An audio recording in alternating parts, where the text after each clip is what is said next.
Alright, it's gonna take me a while to set this up, so I'm starting a few minutes early.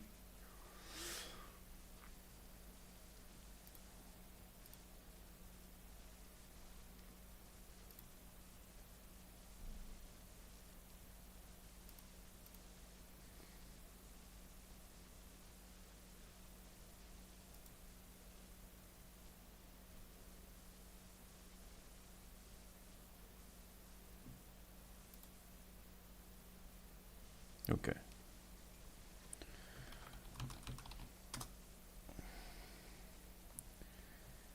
Alright. I would just start with insurgency. Screw it.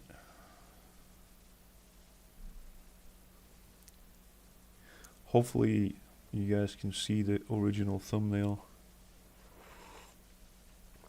that I just made an hour ago.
Come on, don't do me like that.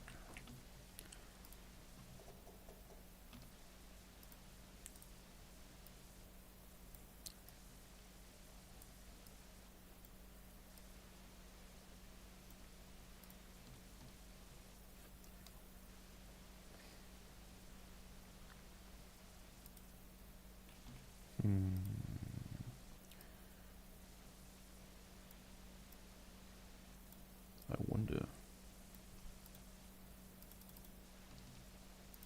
Yeah, that's good. That's perfect.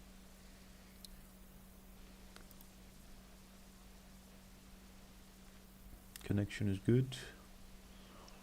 Everything works.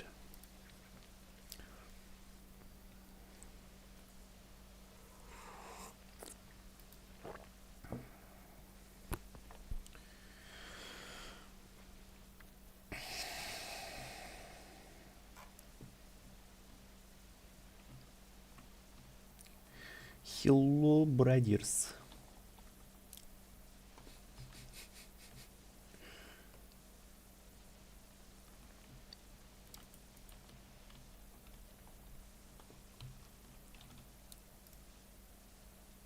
Yep.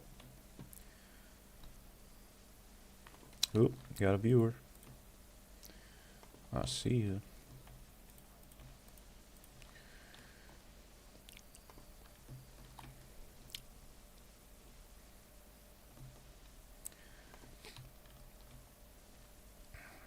Today we are normies. We are pretending to not be losers on the stream.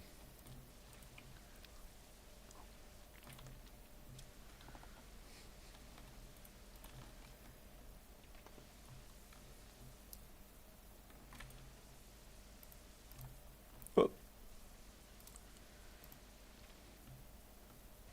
It is what it is. That's what happens when you're a super high level on a server when everyone is low level. At least that's my excuse.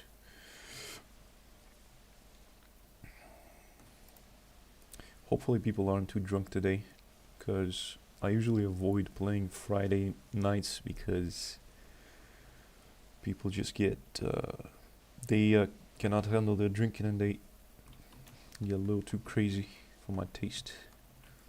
They start acting toxic, but I can handle it. Doesn't sound like anyone's a troublemaker on this server so far, at least.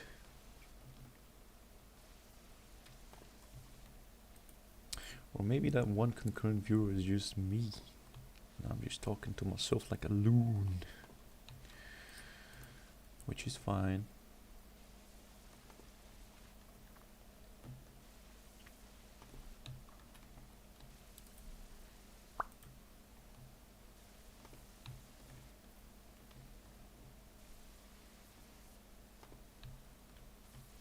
Okay, now there's a viewer.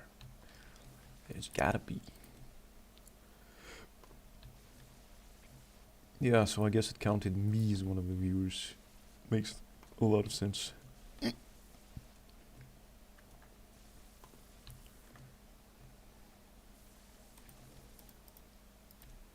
I lowered some of the settings, and you will forgive me for the if the game appears slightly fuzzier. I lowered the scaling thing back to 100% because it was at 150 and it was causing my graphics card to work a little hotter than I would like it to. But I can barely notice it. I don't think it's gonna make any difference for the people watching. Barely noticeable. And it makes such a huge difference in terms of like performance and smoothness and just overall not stressing my card even though it can handle it.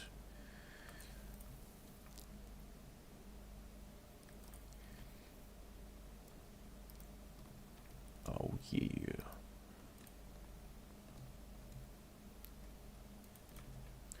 I did put in quite a long session today in this game, so I should be decently warmed up.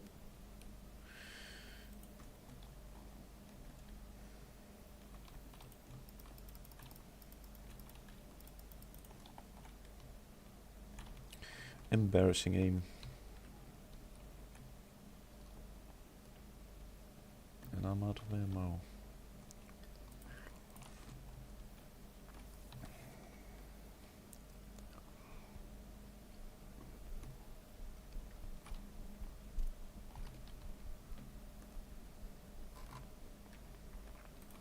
Oh no.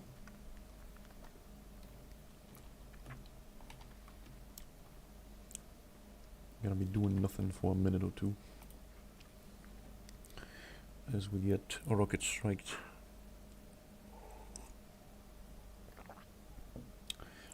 This is coffee, by the way. It's not booze.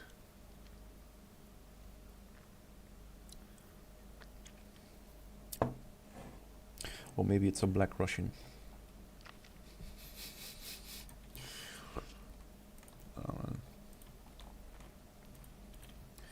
I gotta stay up for many hours so I can entertain you guys.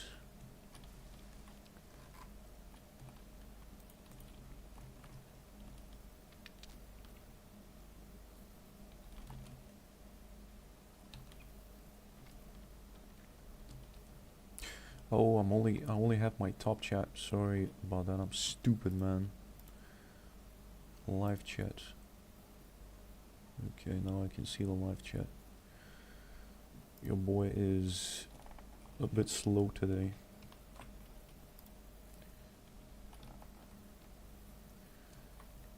I was looking at top chat only, but apparently no one has written anything yet, so that's good.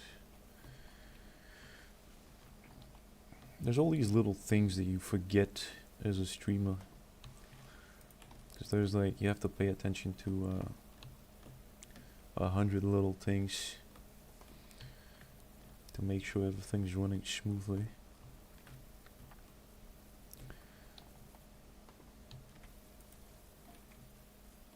In addition to doing your job in game.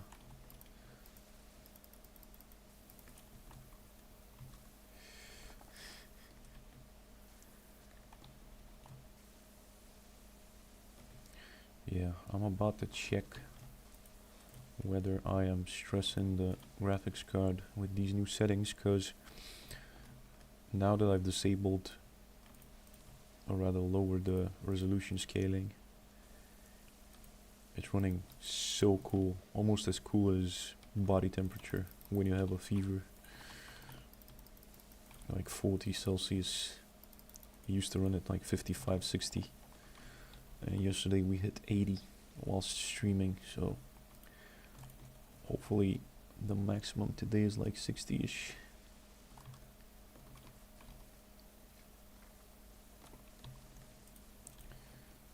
Alright, let's see. Yeah, perfect. 40, 47. No more than 50. Excellent.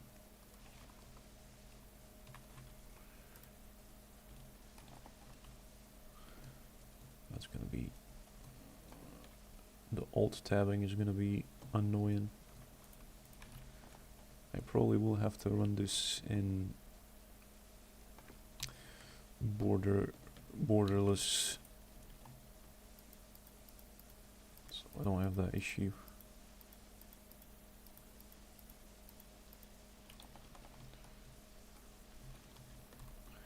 B for masks.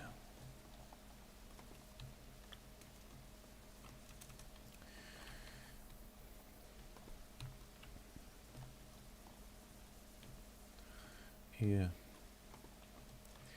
We getting gassed.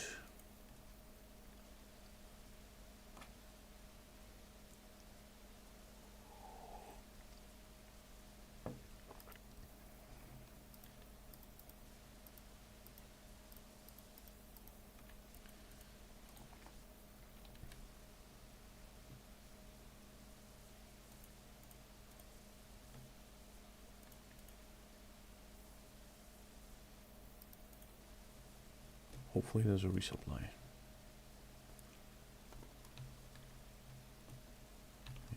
Yeah.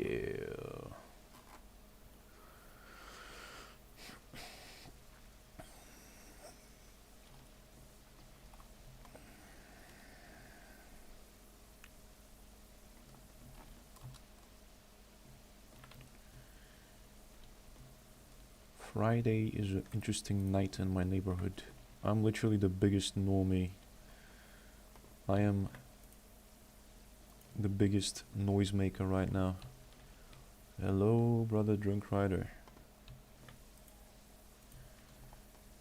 Just chilling on a Friday night, drinking coffee, playing Insurgency Sandstorm.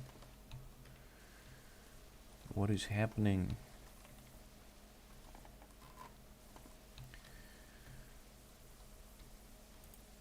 I was just talking to myself about the fact that my neighborhood is so good, so calm. No music, no cars, no one making noise. I'm the biggest noise maker right now. No life, the 30 plus, no life, no girlfriend, no job, no friends. My best work. It's my best video in my humble opinion. It's a perfect mix of chillness and slight humor, deadpan delivery, and just being real. I don't watch my own videos actually, so I don't remember what I talked about in it. It's kind of similar to you. Oh, tell me your story, brother. I'm all eyes and ears.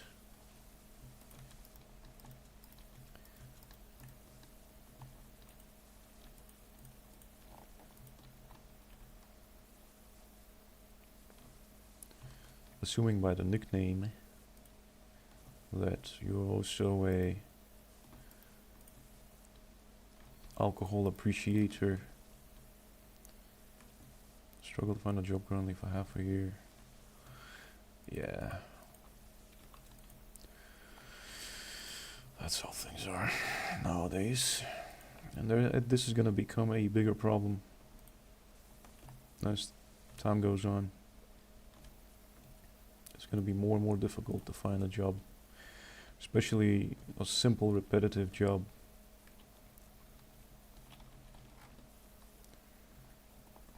I wish I could. And I've been dreaming and fantasizing about like working at a gas station or like a small pub, or even as a supermarket, like shelf stacker. As long as I could save money on it, I would work that, but there's nothing. Just nothing that provides even a livable wage. It's all overtime, unpaid overtime, min-wage. Having no friends too, really isolated. But it sounds like it sounds like it's having a negative impact on you. It sounds like it's affecting you. And maybe I should have been,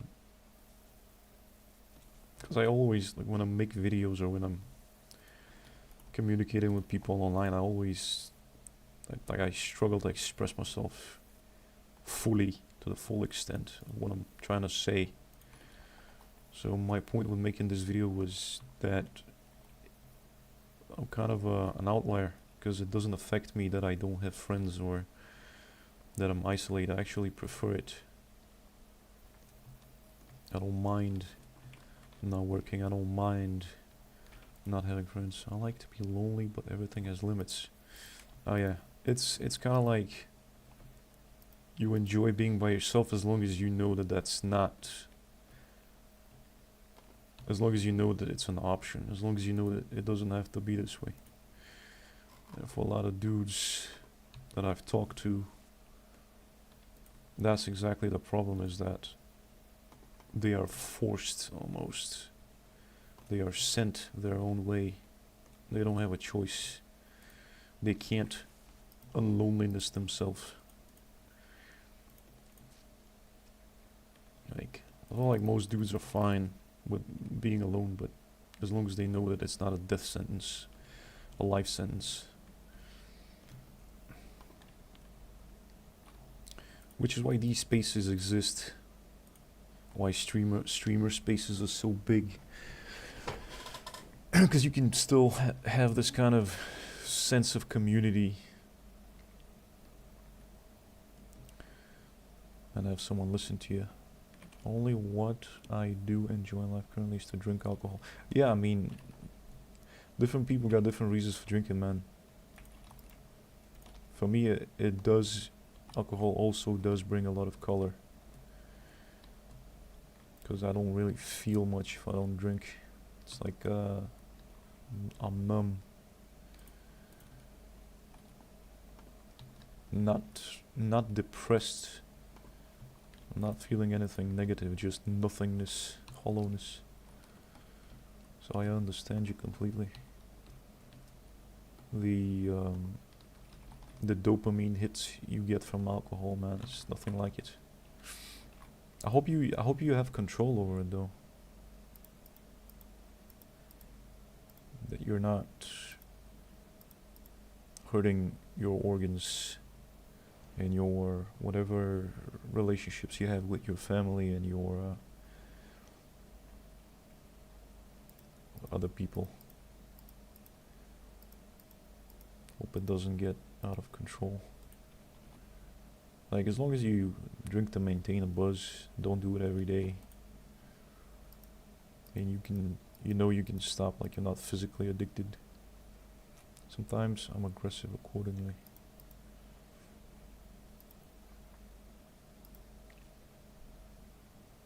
I don't know what that means. Aggressive how? Hello, grind mode.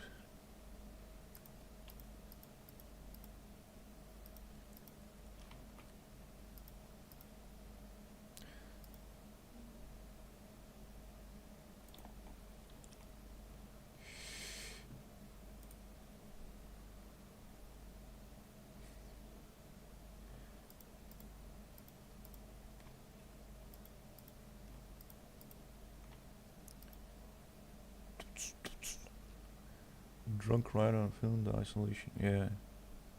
So see, guys, this is why I exist. I exist to create the space for you guys so you can chat and chill and not feel like you're by yourself. Cause the drinking thing. And starting this channel, I kind of knew that it wasn't gonna be a massive niche. So having this alcohol thing going on, it makes you.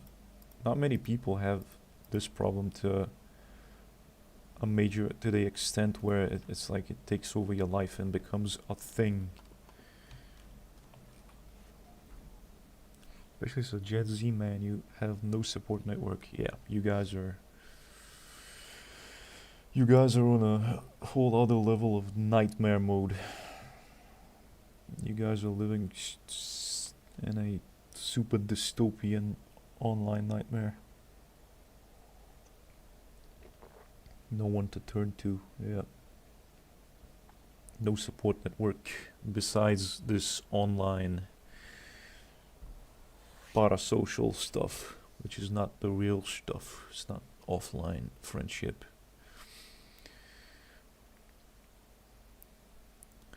Everyone in real life is on their phone, like, yeah.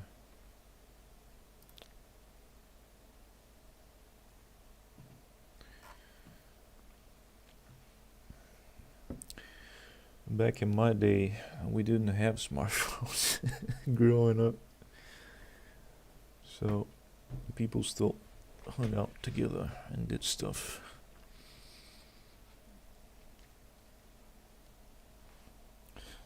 Yeah, the phones make everything easier.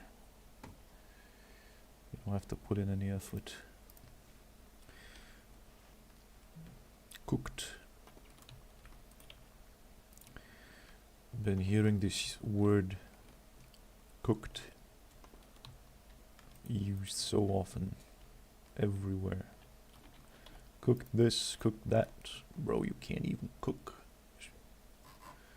But everything is cooked.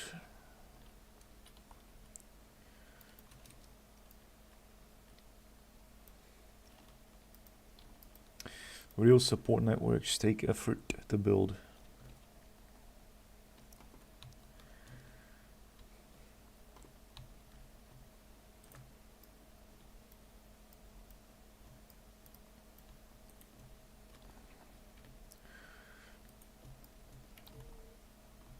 Cost of living, struggling to find jobs.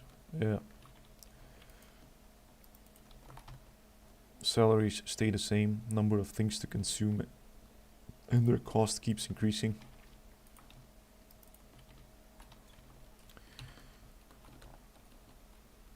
Increasingly atomized world. Yeah. This is why these online groups and radicalized youth is so big nowadays.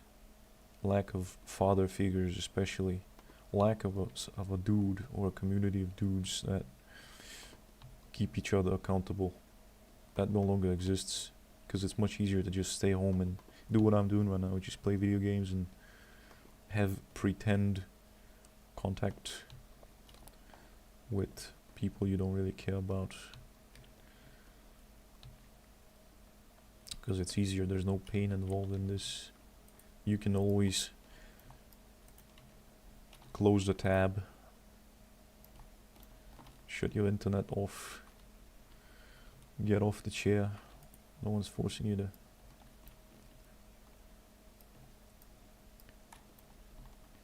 It's a no-risk interaction. You think World War III may start? Things are going that way. I don't know if it's gonna be a total war situation. I don't know if it's gonna be like troops, mass conscription, mass mobilization, and everyone going to the trenches. I don't know if it's gonna be like that.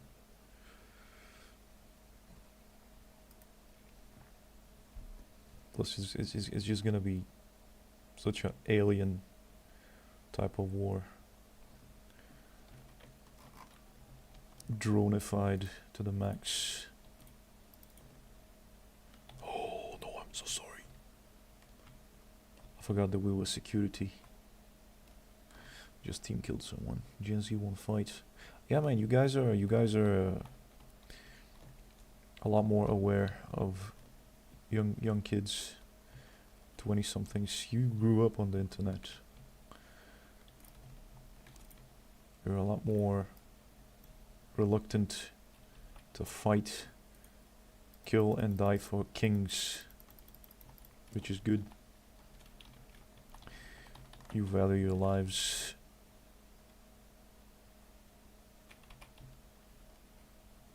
Social media except YouTube, not really. I mean, I have my, I don't have any apps on my phone. My phone is kinda old. It's a hand-me-down phone. I have like I have a fake Facebook account that I mostly use it because I subscribe to local groups just to stay in the loop of what's going on in my hometown, and I don't use Insta. I have Instagram with no pictures, no name, but I don't. Besides YouTube, I'm not anywhere else besides YouTube. YouTube's my only thing, and I just started streaming, but like last week. So I started uploading videos 3 months ago. So that's my first social media presence. Snapchat, WhatsApp, YouTube, Discord. I don't even use Discord. Same fake accounts, yep. Because you still, like, they still have their use once or twice a month. For news. For local events.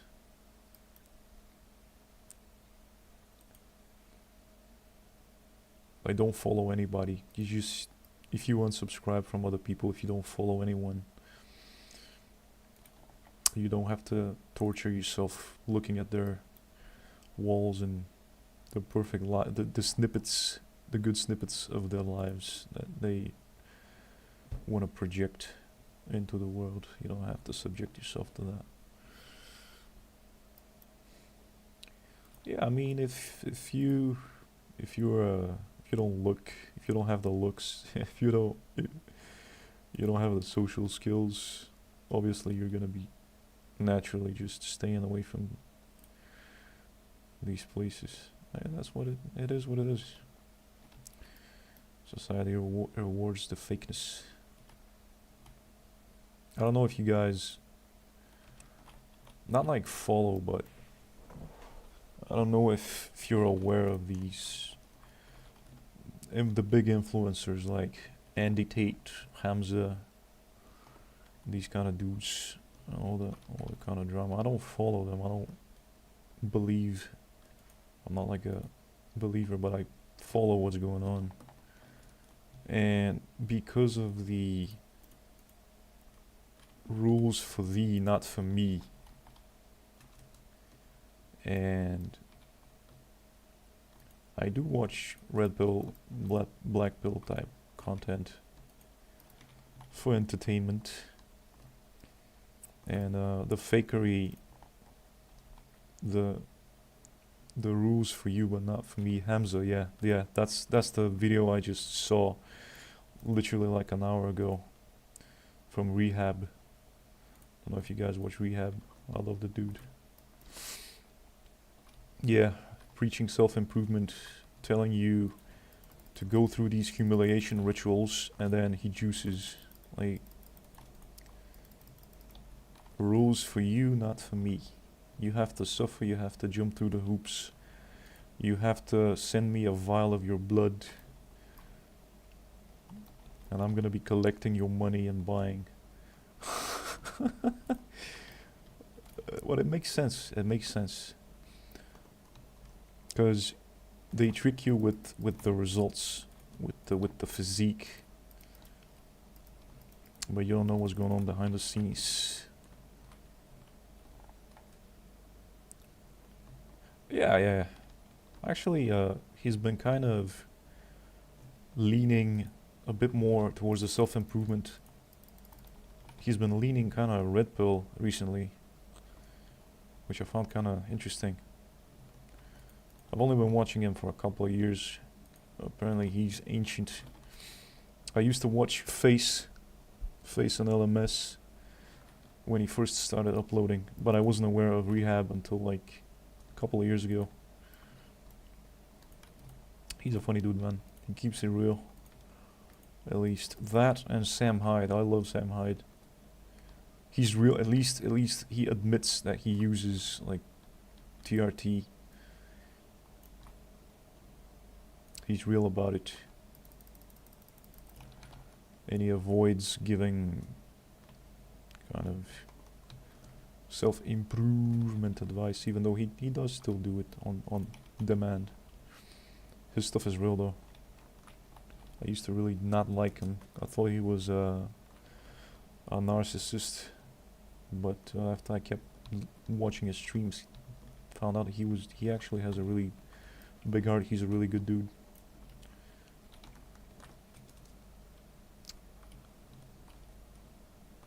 You need to stop watching realistic content and distract yourself. I mean, if you don't let it get to you, I don't let it get to me. Cause yeah, if you end up on these echo chambers, you can if you take it too seriously, you can end up in a really dark place. Like either extreme is bad. The improvers and the doomers are both bad for you. Anything that's like a cult, I just avoid it.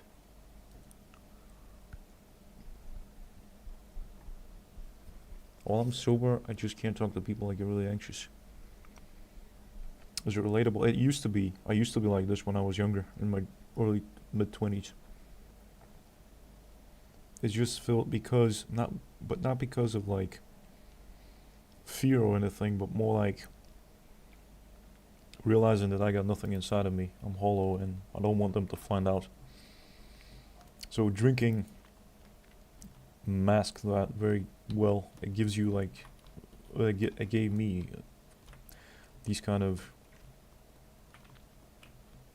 it amplified. I become kind of like more, it taps into some kind of emotion. I don't know how to explain it, but it makes me more alive. I can actually feel things like joy and anger, like raw emotion. If I don't drink, I'm like kind of dead on the inside. Don't really feel much. But I totally get you, because you cannot relate to them in any way. But if it's anxiety from like fear of rejection or something like that, I totally get it. I get it. The thing that helped me the most with this kind of thing is, I don't know if that's the proper term, but ego death. Like, stop trying to take yourself so seriously.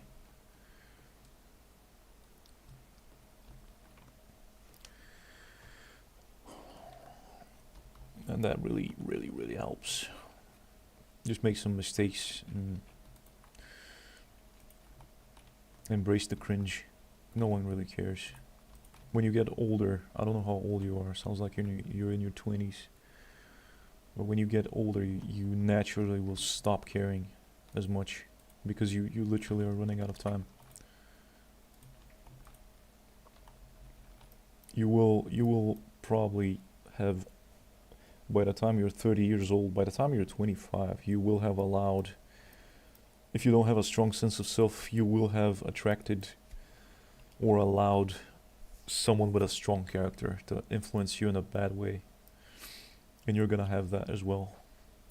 To be like, and then you're gonna have righteous, not anger, but you're gonna, by the time you're 30, you will have stronger boundaries, because you will have that nasty experience. Someone's gonna lead you on. Some other dude is gonna tell you, do what I do, bro. It works for me. And then you're like, that shit's inapplicable. Raymond, thoughts in mind. Oh yeah. Overall, as time progresses, as you get older, you'll get more calloused. Even if you're like me, even if you're a hermit, who barely leaves the house. That just means that it's only gonna take you a bit longer to reach these conclusions, but you're gonna get there. You're gonna get there, and you're gonna relax. My advice on what?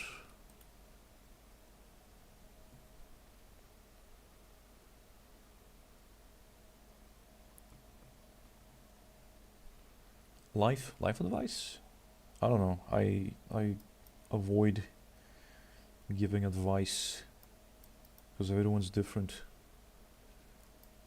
But I would say if I had access to my 20, 21, 22-year-old self, I know that I would not have listened as a 20, 21, 22-year-old. But I would have told myself to not take myself so seriously, to not take anything seriously. Because when you do that, when people see that you're anxious about stupid shit, they're just gonna prod you, they're just gonna troll you, just to make you feel uncomfortable. They're gonna tease you and shit. Just relax. But it's difficult to tell some kid who has like panic disorder and anxiety to just relax. That doesn't happen. That happens when you put yourself into situations that cause anxiety, and you get over them, and you're like, oh, that was nothing. Because that's a major problem for kids nowadays. When you stay inside and you got this bubble of you're overprotected, and parents don't really help with that. Over sheltered, over nannied. You don't go through anything seriously and through any hardship. And your skin is too sensitive. You should try dating apps, see what happens, do an experiment. I'm just gonna get ghosted. Nothing's gonna happen. I remember in the mid 2000s, 20 years ago, 15 years ago, in 2010 was the last time, when you could actually go on a pen pal site even, and people and girls would respond, and you would write massive essays. I would write these. I was really good at it. I would write these long essays, and they would respond, and we would exchange emails, and we would talk, and everyone would nowadays it's grim. You young kids are living in some kind of absolute nightmare. I'm not gonna try it. Last time I was on a dating app was 2015, and even then, girls even locally were developing attitudes, and I was like, you get the hint. You get the hint early on. That was before I was aware of any of the Blackpill stuff. But you know what? I'm not angry. I don't hold grudges against anyone. That's just what it is, man. If you don't have the looks, if you don't have the charisma, you don't have what it takes nowadays. The requirements are just insane. The requirements for everything are just overinflated. And what you get in return for the ever-increasing requirements is just diminishing returns. So it's just the only sensible move for someone who doesn't have it, someone who's lacking, is to just not play the game. Just don't play according to other people's rules. You will save yourself at least your sanity, your health. Just focus on yourself. And a lot of dudes are still trying, man. Sympathy is through the roof. Redpill, self-improving bullshit through the roof. People still cling on to hope. But the good news is that, like, 2/3 of young dudes, I think, I don't remember which study that was, but they've completely checked out, and that's a good thing. That's a good thing. And I know that people who are pro building families and pro the traditional thing, trying, and I understand that point. I understand that they don't like nihilistic people like me. They want you to keep trying, but you gotta understand in this environment that trying doesn't do anything. Times have changed. Yeah. Juice isn't worth the squeeze is the perfect one-liner. I mean, honestly, when I relaxed, when I actually had, and I was gonna make this next video, because I'm working and the script is like half finished. So next video is on the relationship thing, on the never had a GF thing. It's probably gonna drop next week. Don't want to make any promises, because when I make a promise, man, I don't I tend to sabotage myself. But I've had some really good experiences in my 20s, back when things weren't as bad as they are for you kids. And when I relaxed, I found out that I was a lot more attractive, and I was attracting people without trying, because they could see I wasn't holding grudges. They could see I wasn't needy. Like, neediness is a huge thing, because there's an overabundance of male attention nowadays. And man, if it doesn't work for you naturally, if you have to try for someone's attention, if you have to try hard to get someone's attention, what you're doing is you're jumping through needless hoops just so to prove to someone that you're worthy of being exploited, and they're just gonna take advantage of you. They're gonna see a sucker who's trying really hard, and they're just gonna take advantage of you. That's your best case scenario. Someone's gonna allow you, someone's gonna grace you with the opportunity to do 99% of the work for no returns, basically. But that being said, there's still good people out there, but they get picked up, man. They get picked up in their early 20s. They get just snatched.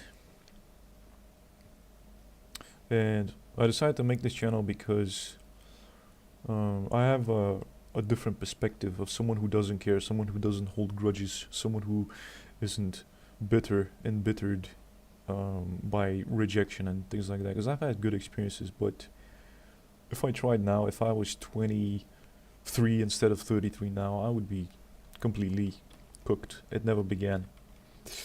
I'm not like delusional. I know that, and this is why one of the main reasons why I don't try at all, because I know that I would be at a massive disadvantage. And you kids understand this better than anyone who's 30 plus, because you lived. I grew up, at least, in an environment where you could still be delusional. You still had hope, because you weren't being ghosted 100% of the time. But you kids, you were born and it never began. Brutal. I'm not even gonna try to pretend like I understand what that's like, because I don't. It feels like, as an average person, you're if it's, I mean, it's not like over, but you're gonna be playing a super rigged game with 100 million disadvantages, just to audition for someone who's gonna be like, I picked this sucker because he tries too hard, and you end up getting exploited. And it's your fault, by the way. When you try hard and you do get exploited, it's your fault.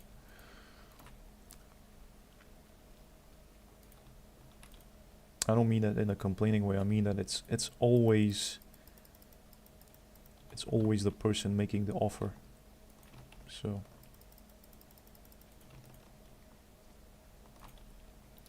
being constantly ghosted eats away at you.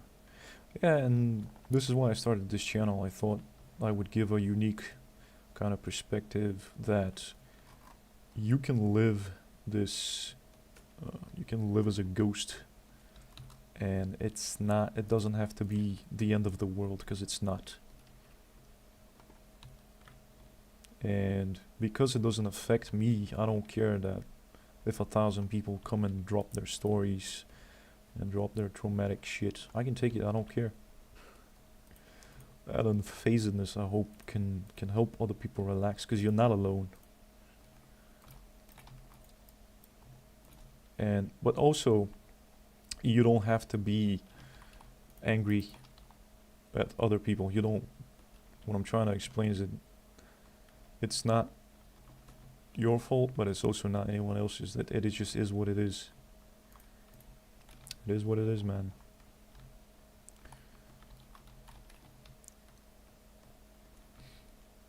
But I guess when you get older, when your testosterone drops, you will naturally just be like, ah, whatever. Juice wasn't worth the squeeze anyway. Not like a sour grapes thing, but more like a true acceptance. A true acceptance of whatever. I hope it, because I know that when I was in my 20s, I understand the pain it causes to your ego. Like, it's not even a matter of loneliness from I'm really trying to connect to someone and build something with someone. It's more like your masculinity is denied. Like, you're not even allowed to have that option to be with someone. That hurts more than the emptiness of being by yourself. Because I'm fine being by myself, but just knowing, I'm satisfied with knowing that I have the option. As long as you know that you have the option. I feel like most dudes are fine with being by themselves. As long as it's not a life sentence of being sentenced to a life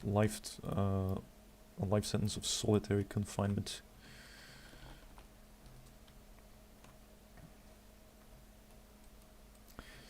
But yeah.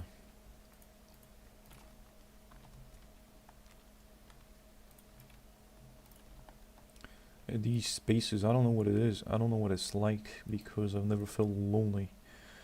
So you guys have to explain whether my stream and streams like mine, when you're feeling lonely, does it help at least? Does it distract you even a little bit? Does it improve your, like, does it alleviate your suffering when you have someone willing to, validate your experience, recognize you, see you?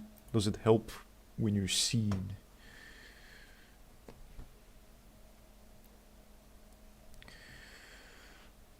Even in real life, people on their phones is crazy and they don't socialize. I mean, yeah, it is what it is. When you go on dates and the other person is, you're talking to them and they disrespect you by flipping out their phone. That's how you know that there's nothing there. That's a little signal for you that you are not important to that person. I try to not care, but at the same time, without money, I can fuck off.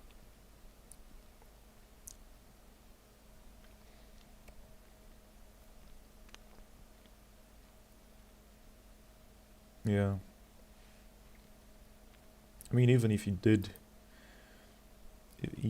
have money, the issue is more like a fundamental thing. You'll still be lonely. If I had money, the last thing I would do is use it to my advantage, to like flex with it, to be likable or something. Because then, again, as a loser in the face and a loser in terms of charisma and social skills, when you finally get something that other people can benefit from, they're still gonna see you as a loser, and they're only gonna try to use you. But if you mean, if you had money, you could, I don't know what you mean, the way you phrased your sentence, but with money at least you could have more distractions, I guess, if the loneliness is that painful. Because it's even worse to be poor. To be poor and a loser.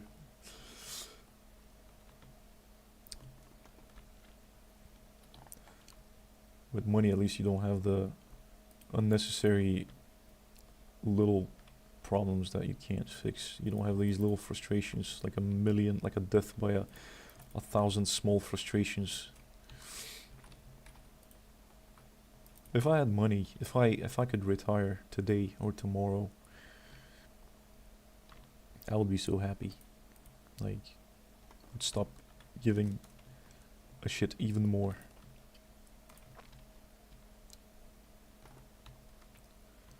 So I tell myself, if I had money, I would do whatever I want. Yeah.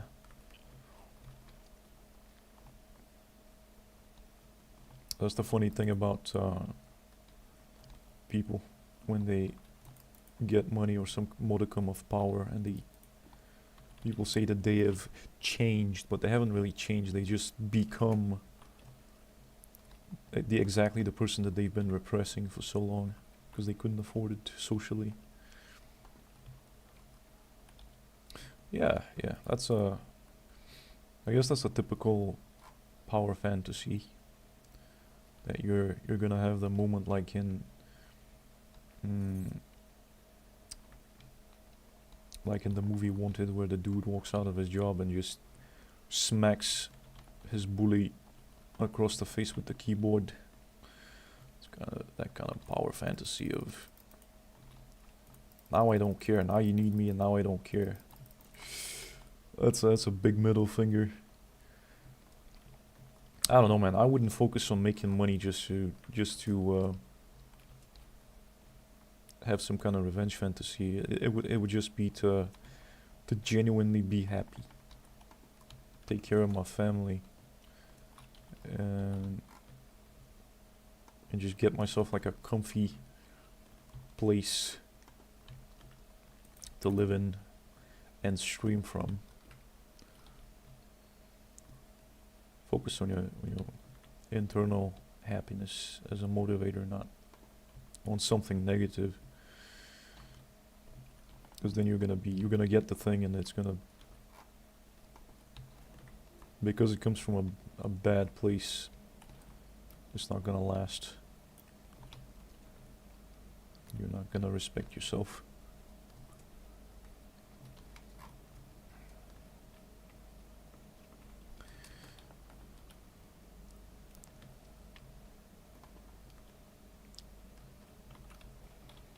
And that's the thing. Gotta make that money first. Oh, I'm dead. What? That was weird.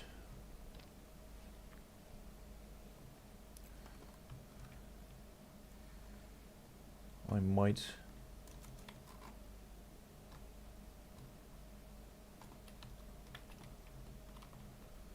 have to take a brief bathroom break, because the coffee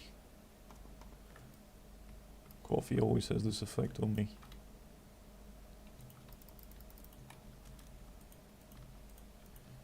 Oh shit. Do you live still with parents? Yep. That's the only way I can survive, man. Right, hold on a second. Just give me like 2 or 3 minutes. I'll be back. Stream's going on.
guys are still here. Your boy is back.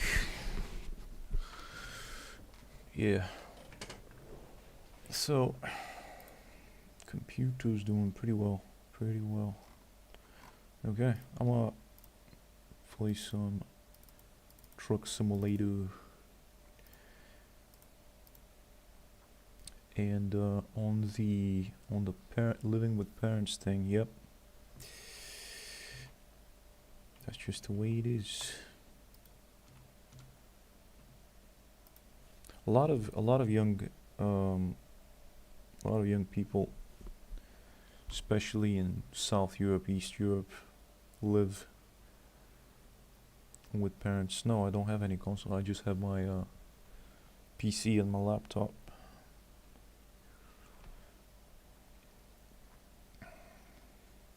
This is my PC, or desktop as it's called.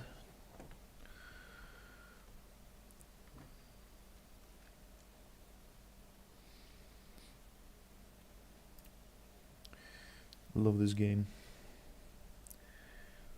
Well, totally forgot I crashed.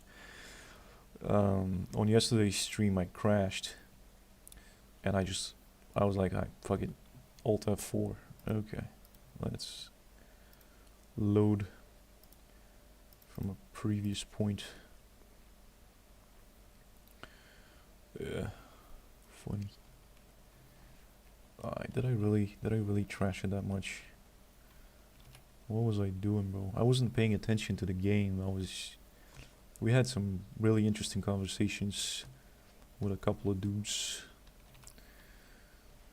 And forgive me for not remembering nicknames, because you guys' nicknames are different here during the live streams and on YouTube actual. My future plans are, I'm very close to getting monetized on YouTube. I'm just gonna be doing the YouTube thing more frequently, I guess. But I don't want to spam you guys, because with the video making stuff, you only have so many ideas unless I start making reaction videos or, you know, live streams, which is what I'm doing. Just talking to you guys is a lot more fun, and listening to your stories is a lot more fun than just making videos about myself and my BS that no one cares about. Other than that, I'm looking for a full-time job in my area. My future plans are just to make money and stack money and start investing that money so I can retire in a alternative way, because getting a pension in my country is not an option. It's not an option in many places, man. Retirement is a messed up thing that's not gonna happen for probably most of us, unless you invest so you can live off the interest. But don't want to bore you guys with that. Just keep on living by myself, get my own place, live by myself, stream, buy some land. I would really like to buy land and grow my own potatoes and fish for my own fish. Simple life. Electricity, a log cabin, potatoes, fish, and living off of whatever dividends or interest my investments pay, which is not a lot. I don't need a lot. How many times you got rejected from applications for a job? Well, I haven't really. So I have I don't know if you watched I've been unemployed for 10 years video, my most popular video. But I wasn't really applying for any jobs in those 10 years, so I couldn't tell you. I was not applying for standard work, like work with a full-time position with a contract that pays health insurance and contributes toward a pension. I didn't apply to that kind of work, so I don't have experience. But if I tried to get a job, now I have tried to get bartending jobs, and those are the easiest ones to get, because I also have a bartending certificate. And what I would do is, if you are applying for like a shitty job, you want to make yourself look as desperate as possible on your resume. So you're not gonna be, if you're applying for like a job sweeping streets, for a bartending job or a warehouse job, you're not gonna be attaching your master's degree to it. Because then they're gonna see an overqualified dude who's gonna bail at the slightest inconvenience. You have to make yourself look desperate for money, ready to work for nothing. If you want to get these kind of jobs, for white collar work, connections. You gotta have the connections, and you have to, and that's just to get the foot in the door. And then you also have to have the skills to stay in the job. Because I've done that too. My father pulled a string for me and I could get the job, but I didn't have the application process was like 7 rounds, and it was for minimum wage, and I was like, fuck it. It wasn't a normal job. It was like you had to get a background check, polygraph and all that shit, and I was like, a psychological exam, and I was like, I'm gonna fail the psychological. What's the point? So I just gave up. If I tried applying now, I wouldn't even get rejections. I would probably just get ghosted. But I don't know which country you live in. I don't know what the job situation is like where you're from. Racing games. Yeah. I used to play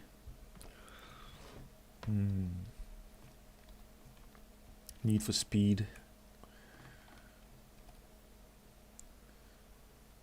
Quite a lot. Every single title. Flat Out is one that I used to play a lot while drinking. It's really drinking and playing racing games is extremely fun.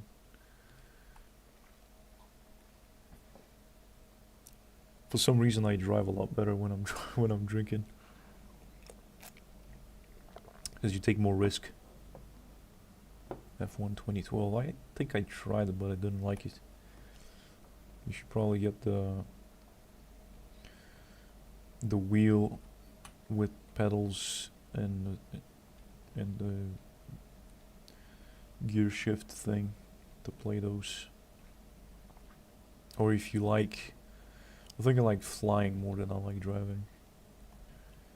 Get yourself a nice stick. You can have a lot of fun.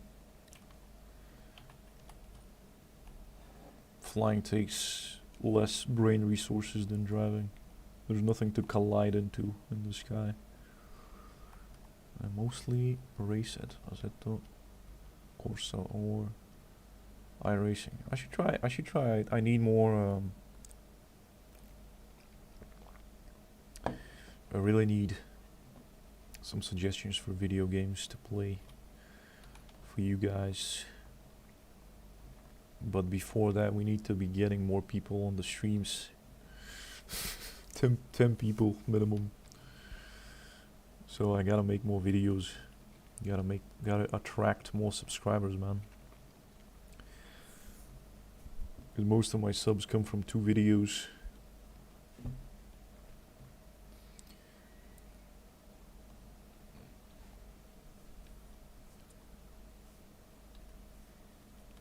Drinking and driving virtual vehicles is almost makes me want to drink. That's how fun it is.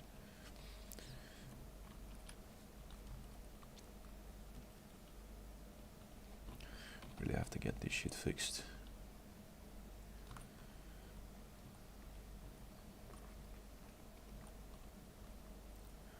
Last stream was insane, 6 hours. And it got me thinking, what if I've run out of things to talk about? I don't want to be repeating myself on the streams.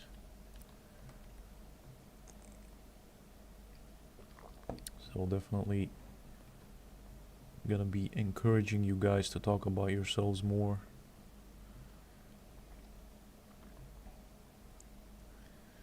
To bring fresh perspectives.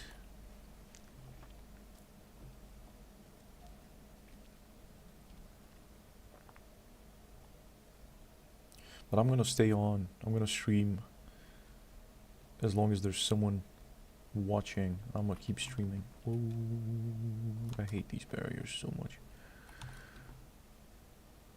I think that would get a little too crowded. Way too soon. Come on, dude. These bots, man. These NPC drivers are so... They lack basic reasoning.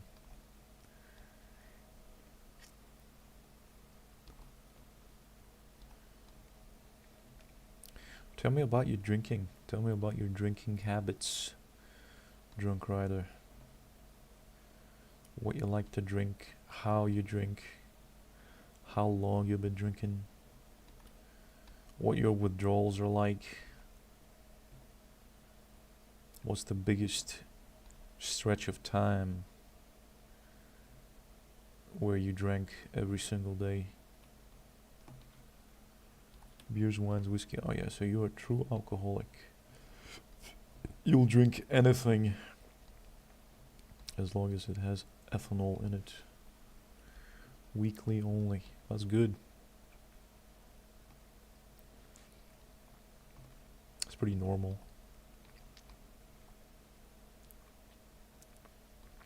I almost feel like it's inevitable that I'll start drinking on streams. Not into it daily. That's good. That's really good.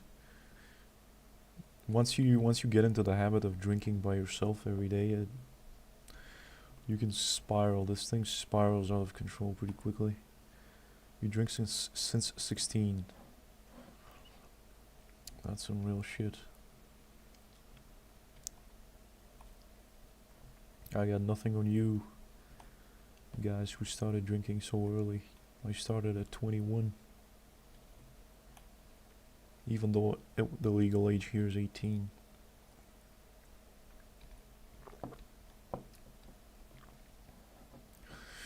Yeah, you gotta be careful with that thing. Drinking by yourself is... It's not a good idea. Only when I have mood. I mean, like, only when you're in a good mood. That's a good thing. Yeah. Yeah, you don't want to do that. Don't want to do that. That's a good thing, because alcohol tends to amplify whatever you're feeling currently. So if you're in a really happy mood, you start laughing at everything. And if you're sad, you start crying. Crying by yourself is not a...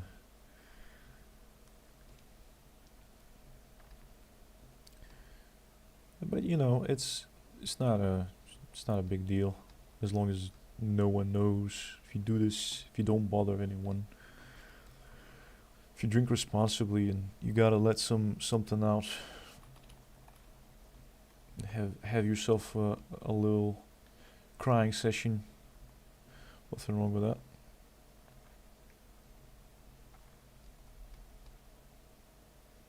I've had those where I will intentionally put myself in that situation, because sometimes you just need to let that stuff go.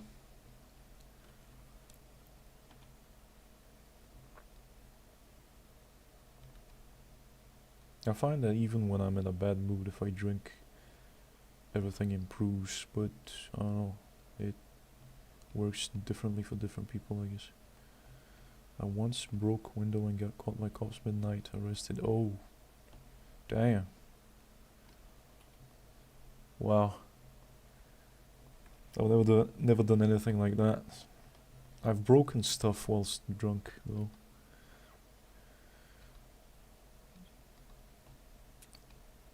And now what? Now you have a permanent record or something. It's probably not easy to get a job with or do they delete it from your record after a while? Because in my country, if you have a criminal record, employers want you to show a certificate that you have not been, that you don't have an active like criminal record. After like 2 or 3 years it gets expunged or whatever the name for it was. It's not recorded. Okay, that's good. Like a little misdemeanor or something. That's good. You can mess yourself up for life.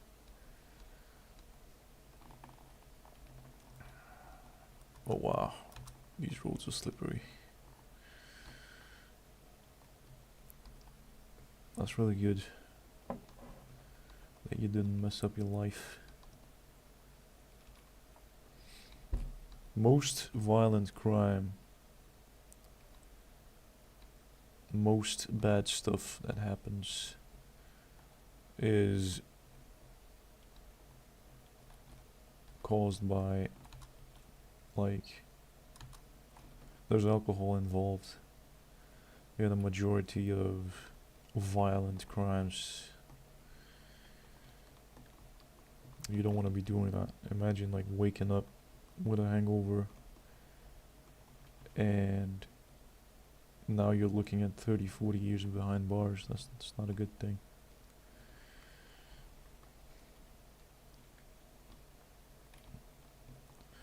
That's when I only drink. That's why I only drink by myself at home. Like, I'm really paranoid that I'm gonna do something dumb. So I've had these moments where I'll run out of booze and I would go outside at like 3 a.m., 4 a.m. just angry, steaming, almost looking for a fight. And I'm so happy that no one ever provoked me or anything.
Ran out of beers, so I ran with my BMX to city for another quickly and fell off multiple times. Oh man. That's funny. You know, they can, I don't know which country you're in, but here it's considered drunk driving because a bicycle is a vehicle still. So, and I used to ride my bike drunk, but I never had an accident. Wow, you must have been really smashed. And it's especially dangerous because you could also like piss and shit yourself, especially the shitting thing, especially with beer. Oh man.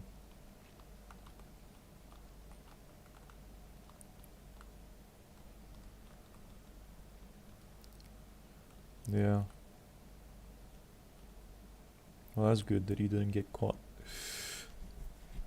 and that you didn't injure, you didn't get into like oncoming traffic and get run over or something. Left the bike in forest. Wow.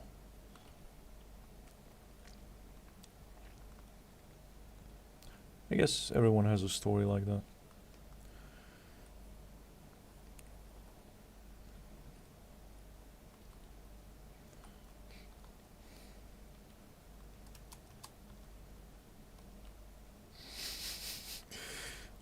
I mean, I guess it justifies the nickname, drunk rider. Never had an accident drunk riding. But then again, I never rode drunk, only buzzed. It's so much fun. You go into the park, dodging everyone, getting lost in your thoughts. It's a good... Like last year, before I quit drinking, I started walking and drinking in the park. That was kind of fun. But it's not good on the stomach. When you put like 2 liters, 4 liters of gas in your stomach and walk for a really long time. Yeah.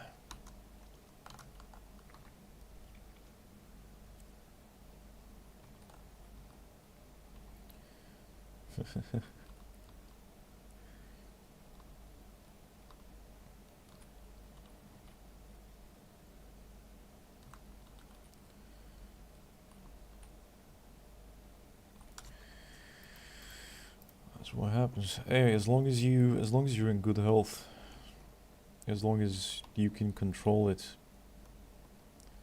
and as long as you don't start drinking heavy stuff every single day, yes, you'll be fine. Not giving advice, obviously.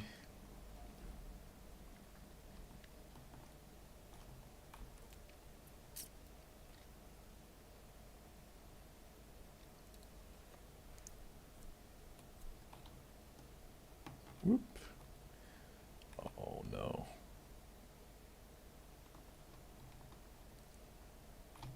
Oh, I guess that's good enough.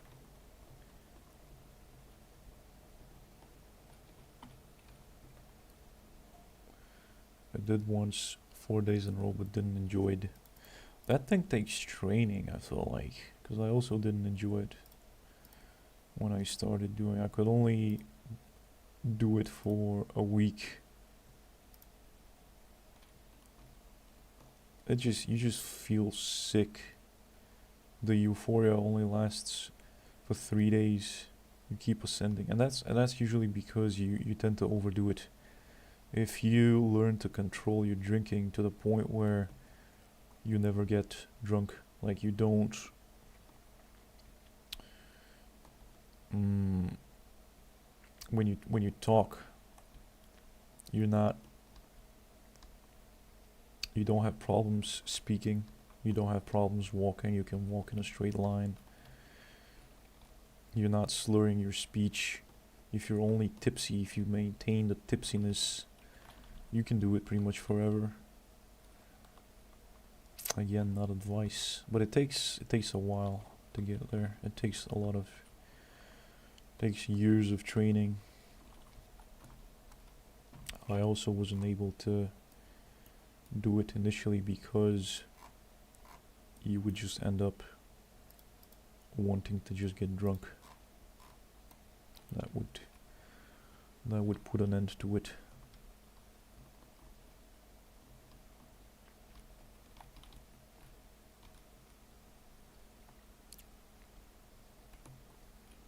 No, I don't smoke. I'm actually very happy that I don't smoke weed or cigs. Nope. I tried weed over a decade ago and did not like it at all. It just made me paranoid, super paranoid. First time I smoked, I felt nothing, literally nothing. And I inhaled a lot. And I thought I wasn't doing it right. The second time, I got super paranoid. And the third time I just got hungry, like super hungry. And I was like, what the is this shit, man? It's not for me. Cigarettes, I've never tried cigarettes, never vaped. I don't even drink energy drinks. First time while drunk, it was crazy. Weed and drinking, I don't know, man.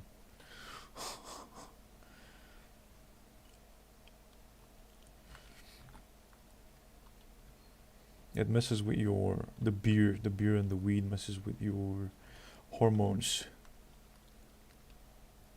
Especially long term. You're gonna grow titties if you're not careful with the beer and the weed.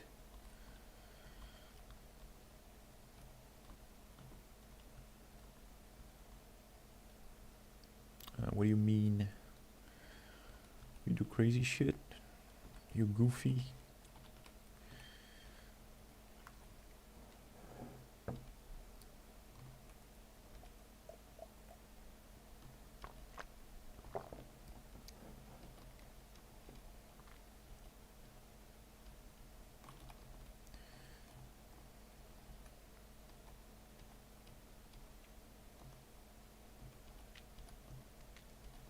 Yeah, that is what it is.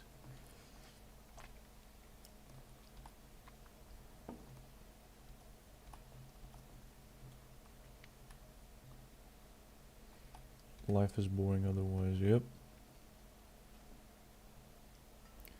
All you gotta do is not give a shit what others think.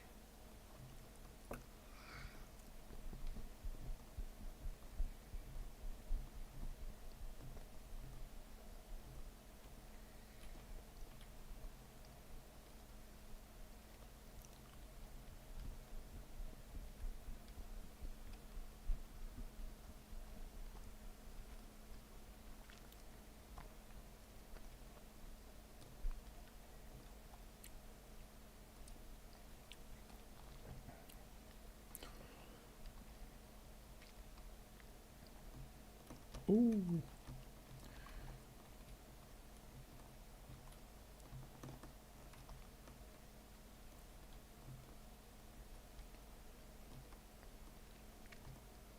We could play together sometime. I mean, this game, it doesn't have multiplayer. I don't think. I have never tried it. Or something else. I mean, I have like 5 games. Mostly like first person shooters. Wait, why am I here? Oh, bro. It's behind me. I have Arma 3, Insurgency Sandstorm, Ready or Not. I have CS2, but yeah, mostly I'll be playing these video games in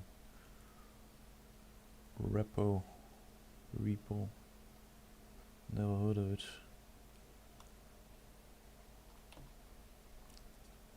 As long as it runs, as long as the requirements aren't too heavy, it doesn't explode my graphics card, I'm willing to consider it.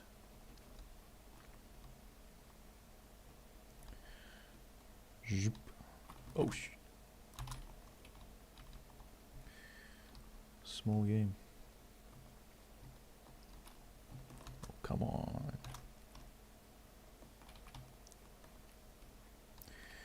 What is this parking lot?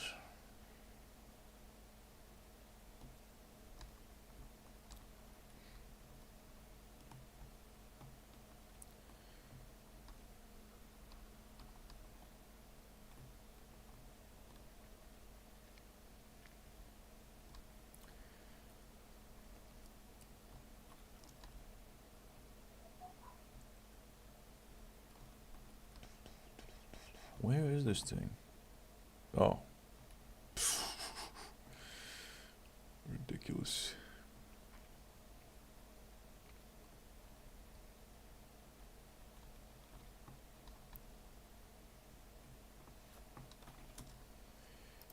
service. 6 grand only? Wow.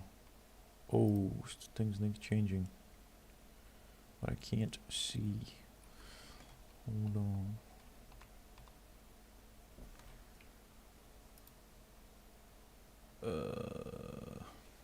Okay.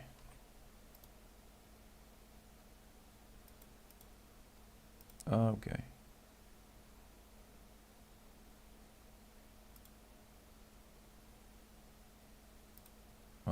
Gotcha. Cause I can't see what's going on underneath the chat.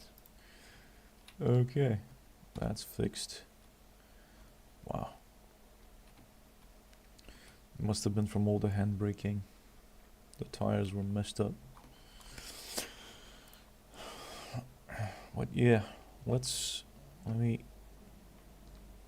actually, I'm gonna play something else because this is a little too boring, I feel like.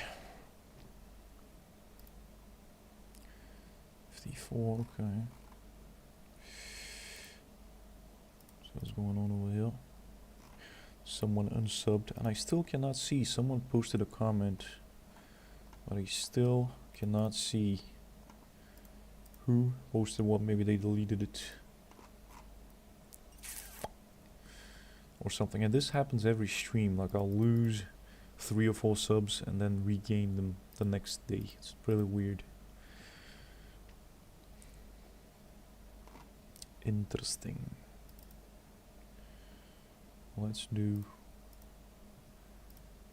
insurgency again.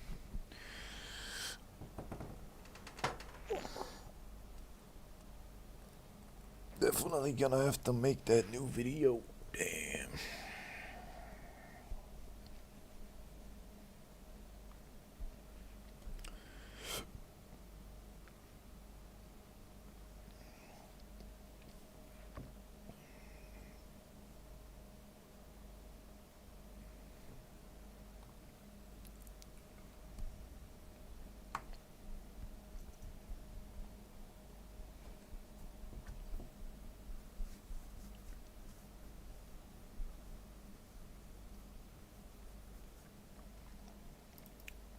No.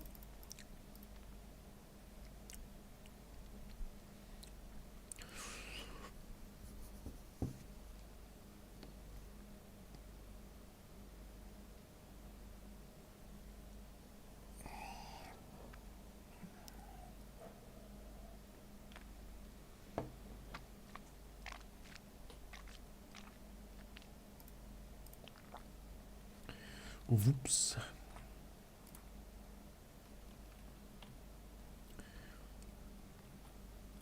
What did I like to drink? Everything, just like you. Just like you. Anything and everything that has alcohol in it, but mostly beer.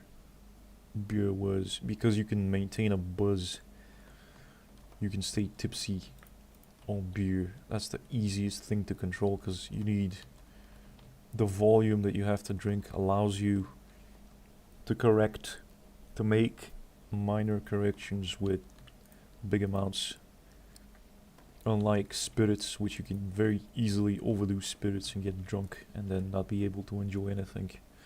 Beer is extremely cheap, especially in my country. We produce every single type of alcohol and it's extremely cheap. They sell them in these huge 2-liter bottles, and I would buy 4 liters, and I would need 4 liters to be satisfied, like every day, and I would drink super slow. I would drink a glass every half hour and just maintain that nice, not be drunk, but maintain, you know, that nice warm feeling. Just happy, the happy feeling without being drunk. You would never be able to tell that I had been drinking.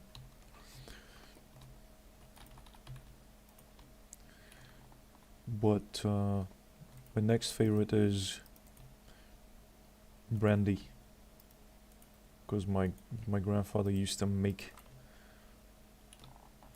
his own wine. He had a vineyard, and he would make red wine, and then he would distill it into brandy. And that thing was like 50-60% alcohol. And it was amazing, bro. And then my third favorite is vodka. Not really a wine guy. Yeah, boy, I've made lots of wines as well. Gives you a nasty headache.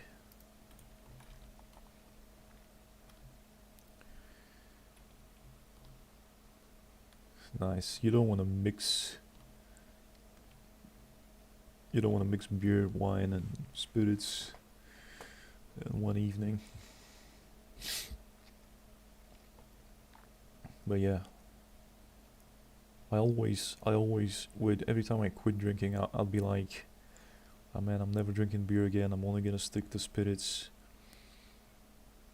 And then, inevitably I'll start drinking beer again, because it's just easier to maintain the buzz. Because with vodka it's very difficult. You think that you can maintain a buzz, but you end up getting drunk. Because after like the first few shots, you no longer feel the taste, and it's super easy to drink a little too much. Don't like the wines, headaches. Yeah, because they have many more chemicals in them. They really mess with your head. I've had health problems from wine. Nasty stuff.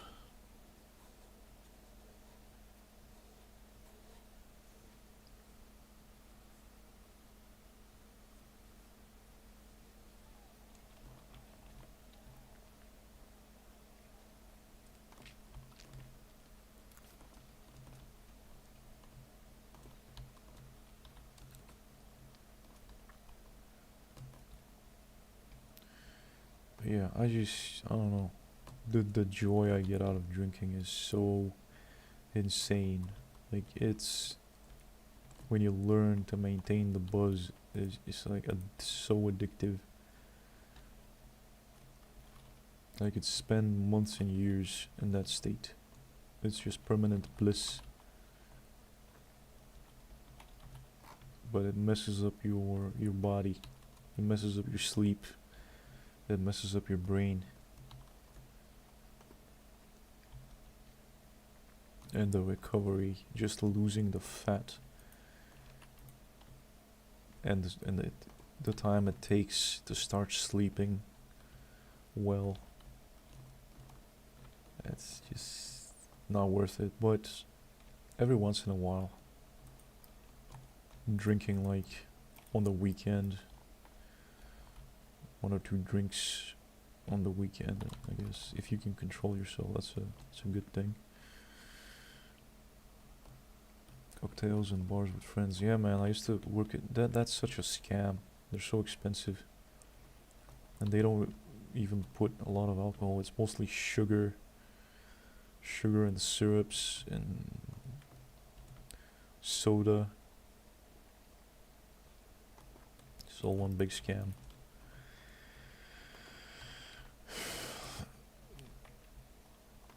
You waste a lot of money in bars.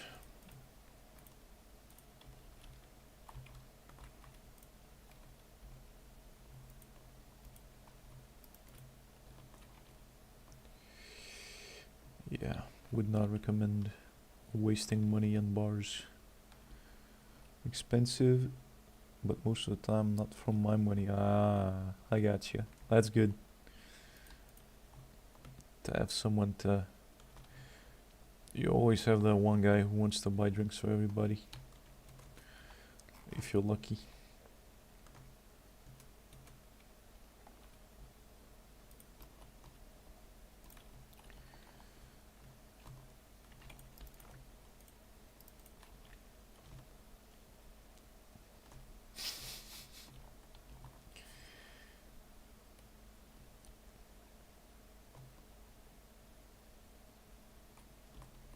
Man, I'm honestly getting to the point where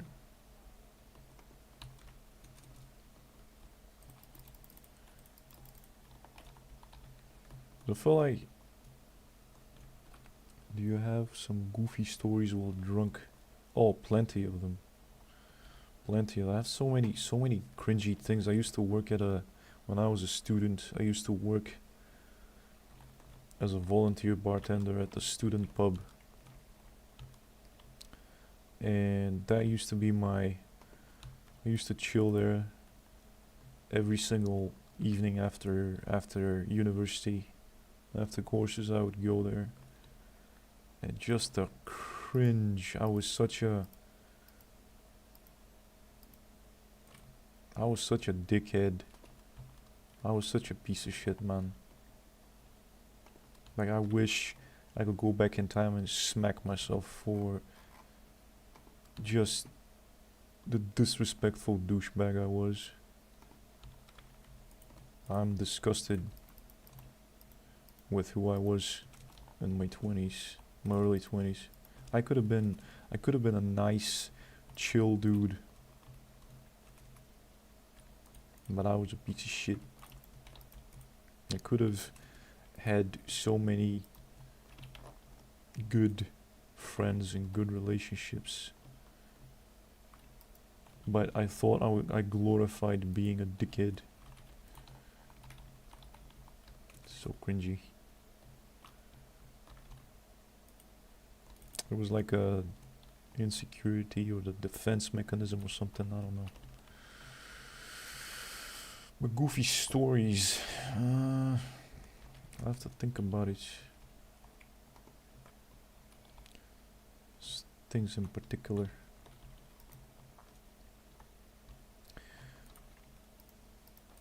It's been like 10-12 years since then. I mean, it's stupid little things like one time I was drinking, we would always have these kind of after partying at the bar. We would go to someone's place or like a common room on campus, and we would have after parties or house parties or whatever. And one time I had been drinking quite a lot, and I saw this woman was sitting by herself with a bottle of unopened wine on the table in front of her. And I was like, "Oh, is that wine? Is that red wine?" And she was like, "Yeah." She opens it and starts pouring me drinks, and I end up drinking the whole bottle. And half an hour later, I'm vomiting everything out of a window from like the 5th floor. That kind of stupid, retarded type stuff. It wasn't like I didn't do anything big, cringe, like super cringe. I never got in trouble. But it's like a death from 1,000 tiny embarrassing moments like this one. Or like I'll say something disrespectful, or I honestly don't know how no one beat the shit out of me.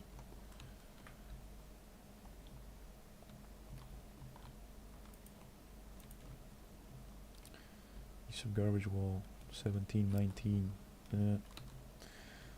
It is what it is. It's part of growing up.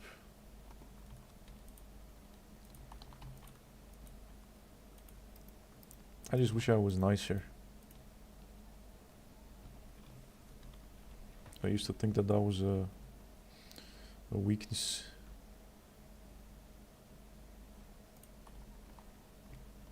Like I would do the whole stupid, the meaner you are, the bigger the asshole, the more unapproachable you are, the more you are liked or something, the more you're respected. But you just end up being a piece of shit no one likes. Wish I could relax.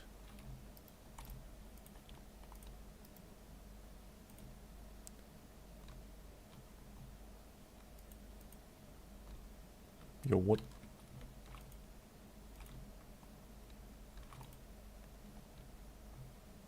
And they're everywhere. Yeah.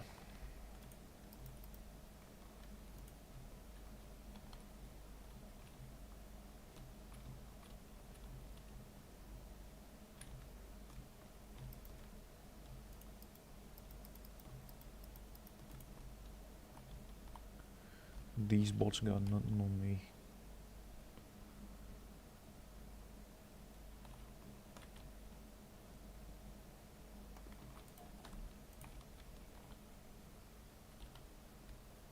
Not even paying attention to the game. Hope it's interesting enough as a background. Oh no. Surprise, motherfucker.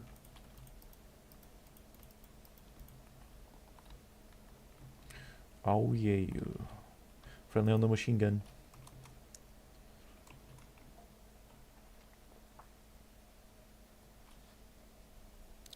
It's nice when people understand what you're saying. You have any other hobbies?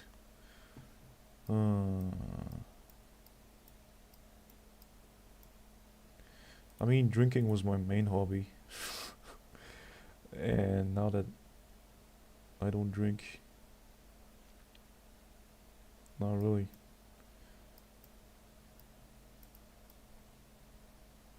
I'm a pretty hobbyless dude.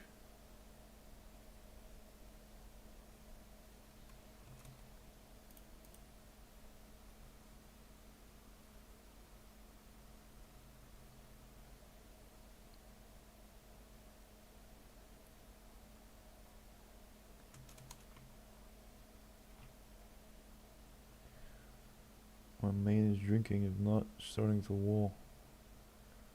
Yeah, I get you. It's almost like if you don't drink, I don't know what it is, but I'm a really fun guy when I drink. Because everything is funny to me. Genuinely. Like everything. But, I feel like drinking and streaming would be a bad idea.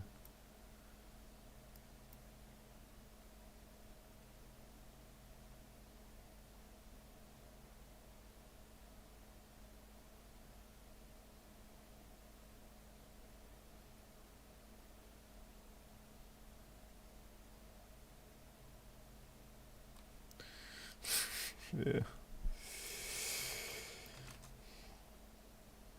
Damn.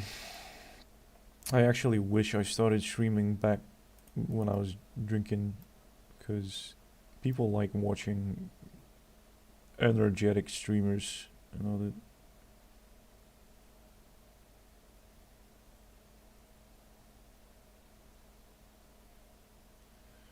they don't like boring slow dudes. When super really boring. Yep, yep. I mean, it is what it is. You don't have to force it. Plus, I feel like most people are taking something. If not, you know, if not the alcohol, then some kind of pill or something else. And we're the only idiots who don't take anything, and that's why we end up becoming alcoholics. Everyone else is faking it like Hamza. Yeah. That's the ego thing, I think. At least for me it was. Once you understand that you don't have to be cool and funny, once you relax, that goes away usually.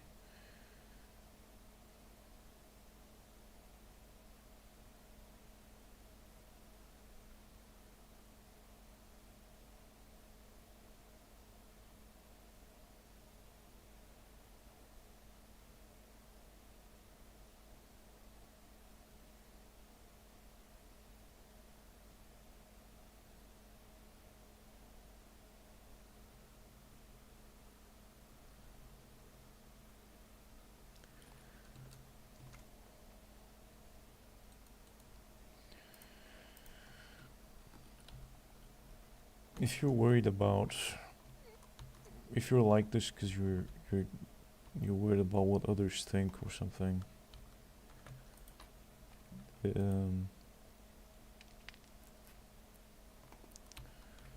I guess you're either in the wrong, you're in the wrong group, or you haven't conquered the ego yet. And there's time, depending on how old you are. I'm reserved, that's my personality. Okay.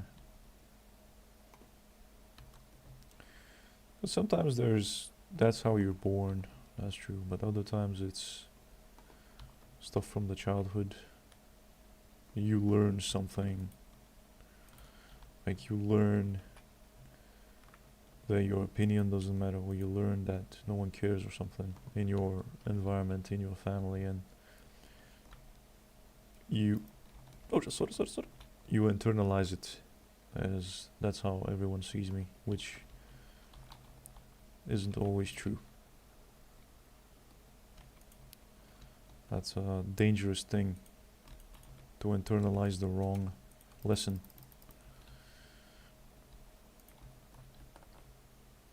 But if you were like me, if you've been like this since you can remember, since you were like 4 years old, then that's just how your brain is.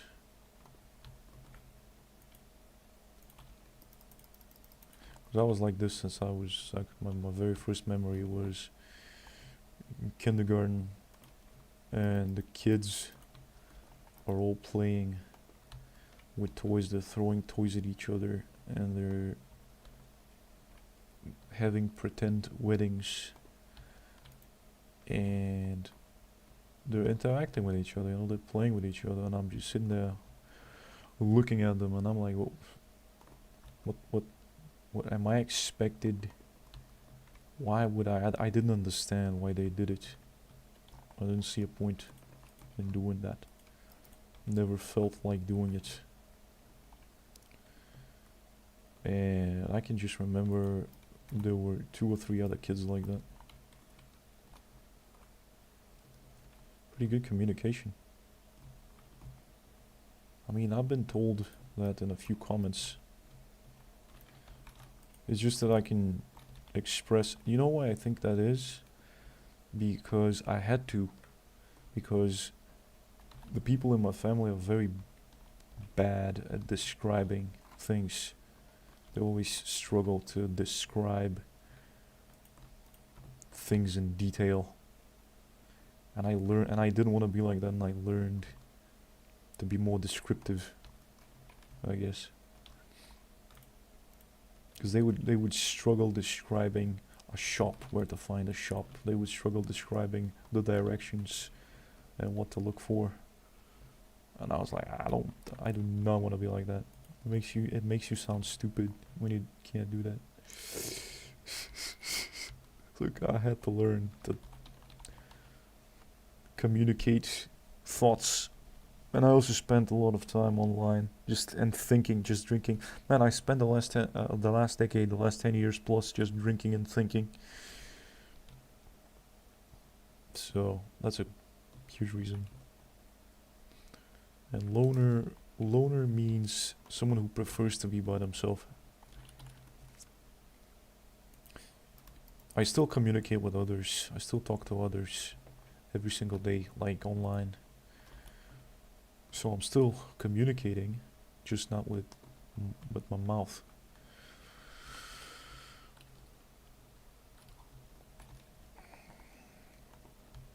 And also, it's like I've been on the internet for almost like 25 years.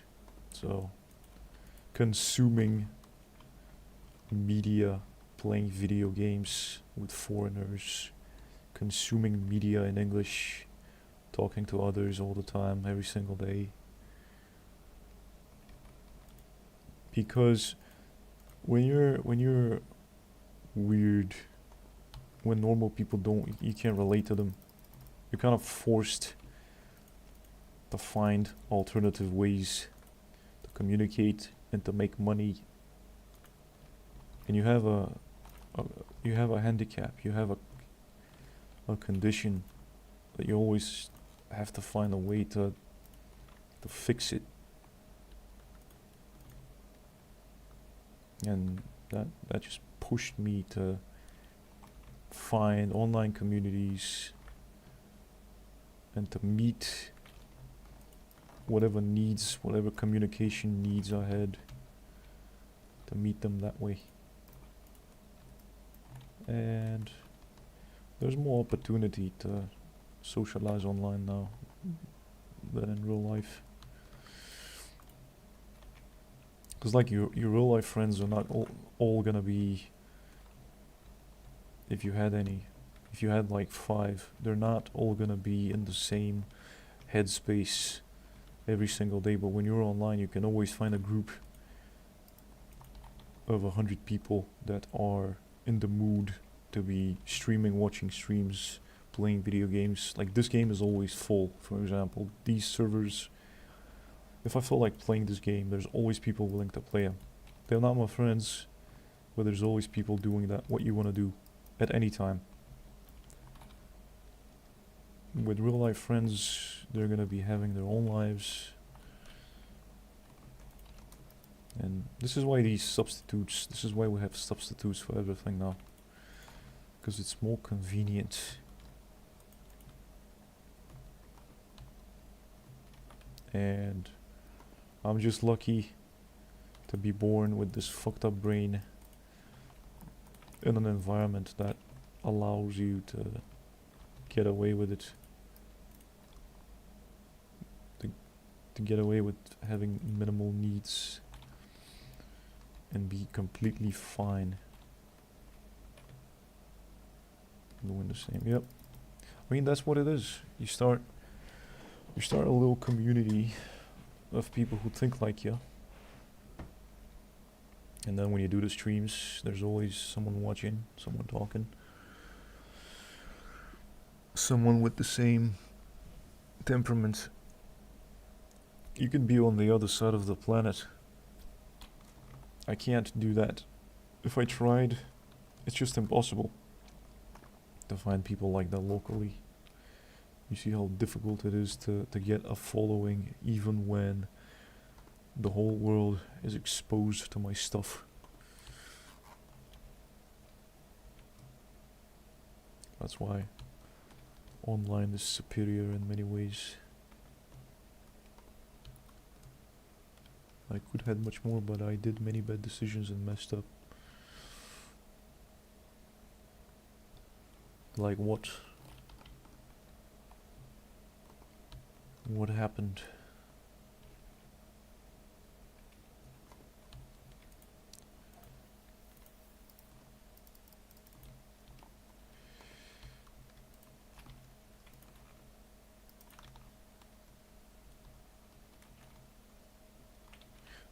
Man, the server's empty and... Yo, what?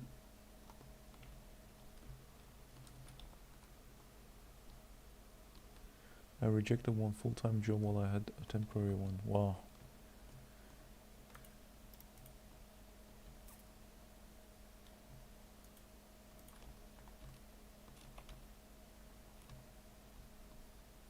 Back then, didn't realize it will be hard to find another. Haha, yeah. You don't know how good you had it until it's gone. Oh, sorry.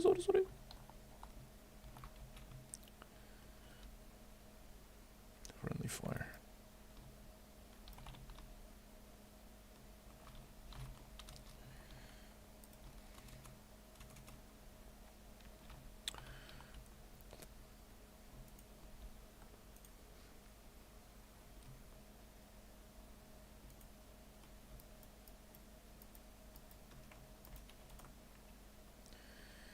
It is what it is.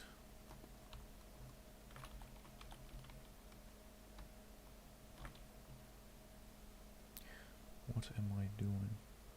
I could head girl if I want messed up as well. Oh brother, I have so many stories like that. Same. You know, the thing is, if it wasn't meant to be, that's why it didn't happen, bro. Don't be beating yourself up over it. I ended up as a loser. Or it never began. I mean, if it was meant to happen, it was gonna happen. These what if scenarios, they don't help.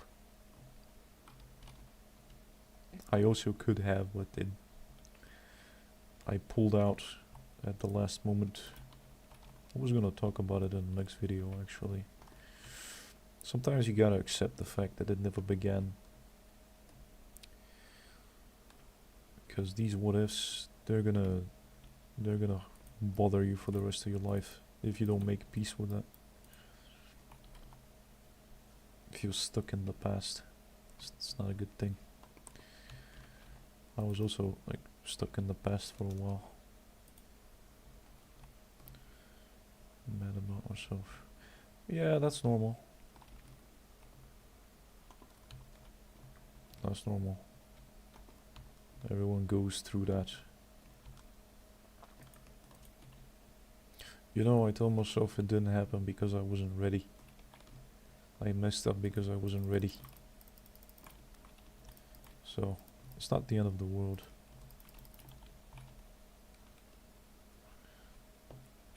Well, you have nothing to do. It's hard to not be in the past. Oh yeah, especially when you drink by yourself.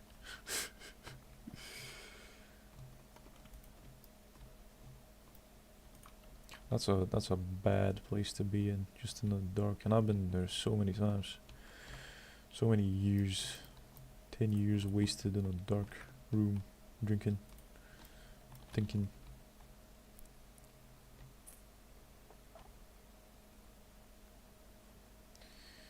That's all you have. All you have is your past because you're not building anything now. But if you're young, there will come a time when you're no longer young and you will start moving. You will be pressed for time like I am. And you're gonna start making moves, and then you're gonna realize that you didn't really waste anything. You just wasn't ready. You just weren't ready.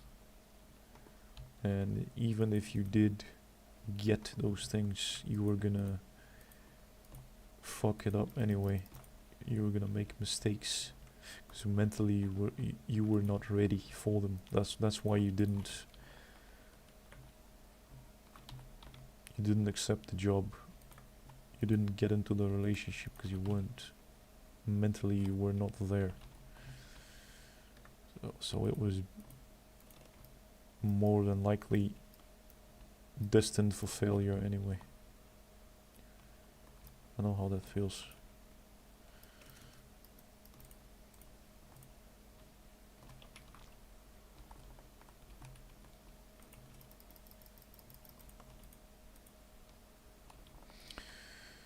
Yeah, but eventually that's the ego thing. That's why it hurts. Thinking that you had it to begin with. Sometimes eventually you'll make peace with it, I think. It's gonna hurt, but there comes a point where you make peace with it and it stops bothering you.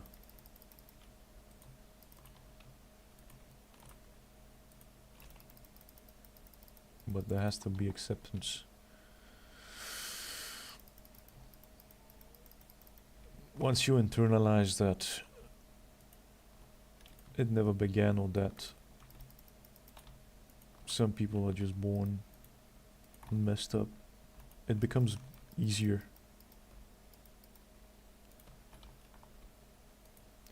You don't have to live just because you accept it. You make peace with the fact doesn't mean that you give up. You just make peace with something that was beyond your control, and so that you can move on. Like, yeah, I fucked up, but it never began for me. Yeah, I had these opportunities, but I didn't take them because my brain is damaged. But now that I've accepted it, now that I've accepted my fuck-upness, I'm wiser now, and I can make better decisions now. And no one cares about your past, as long as you're succeeding now. So it doesn't matter. I've also fucked up a lot. No one cares. No one's gonna remember your fuck-ups. They're only gonna see now the product that you are now.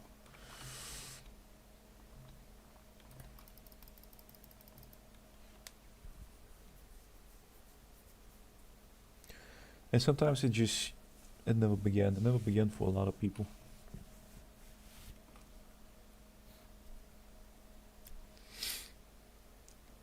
It's okay to accept the fact that you're one of a minority of giga losers. There's a freedom in that.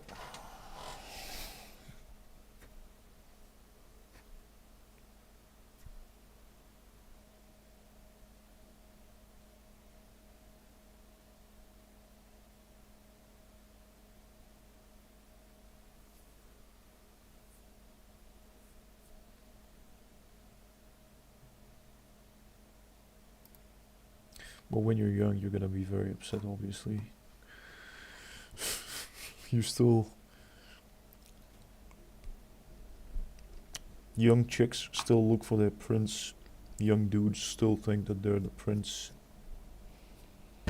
And then you grow up. And...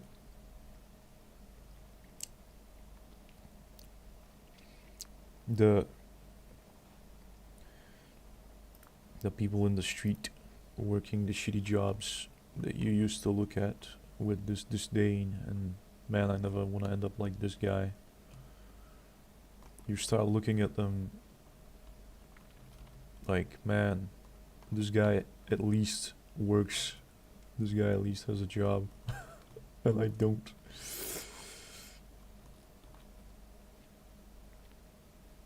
Parents can really mess up their kid. Like from a really young age. Telling them, giving them wrong ideas about success.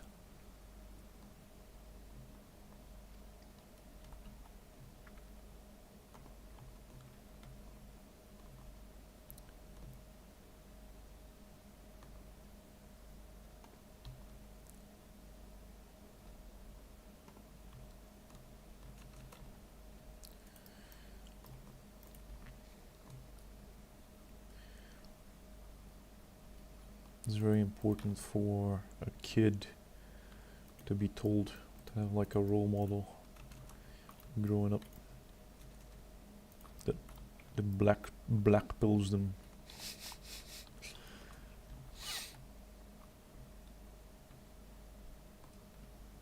Some kids are just raised to think that they're the shit. They never get challenged.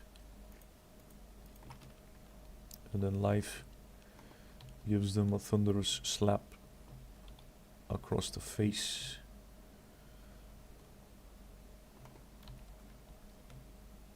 And they understand that they're nothing, and then it hurts even more.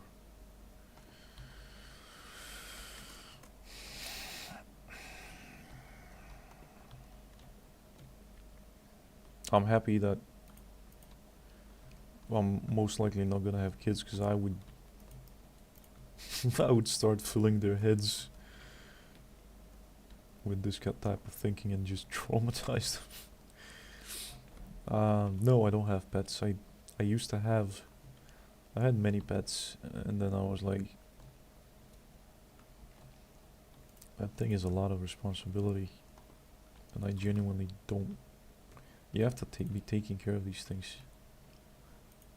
And I don't have what it takes. I had a cat for 15 years. I had parrots. I had dogs.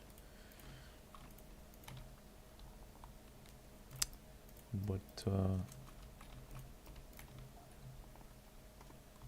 ever since my cat died, I've been like, I don't wanna... It's not my thing.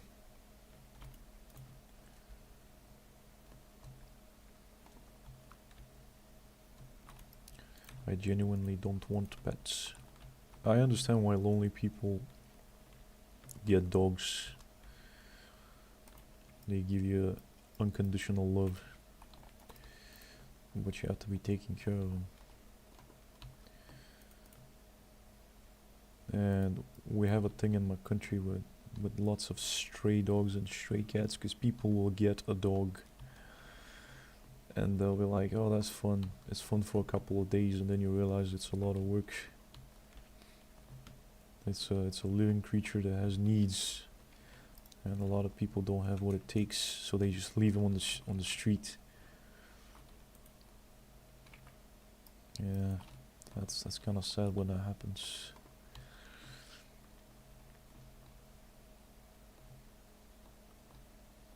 I don't know, man. I don't have the heart to care about another living being, so I don't want to put them in a position where they depend on me, because I genuinely don't have that kind of desire to have a creature, a living being next to me. You have to love them, you have to genuinely care, and I don't. I'm dead on the inside.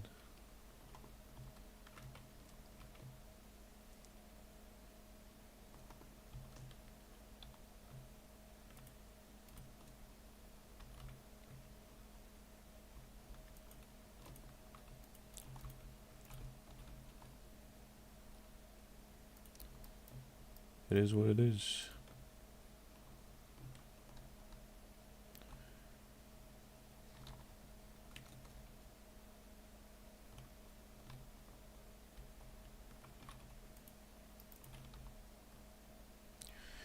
Gotta let the boys have their own fun too in this game.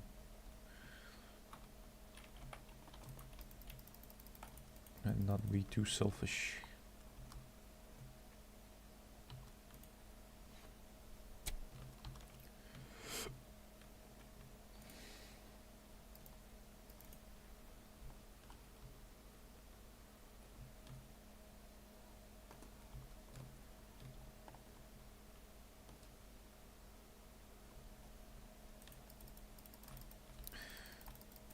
Yes, my subscribers have lives. Yesterday I got like 4 or 5 people. Friday, people be having lives Friday night. I'm gonna stay on. What sports you like to watch? I actually don't watch any sports. I don't play sports, don't watch sports. Never been into soccer. Oh, yeah, getting team killed is fun. I think he just realized his mistake. Oh no, he's punishing himself now. No, brother, you didn't have to kill yourself out of shame.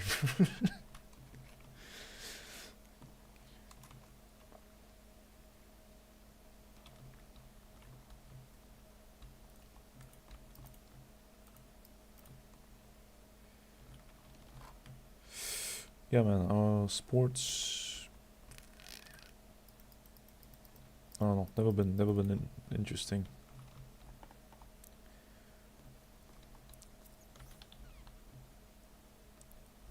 Never watched volley, soccer.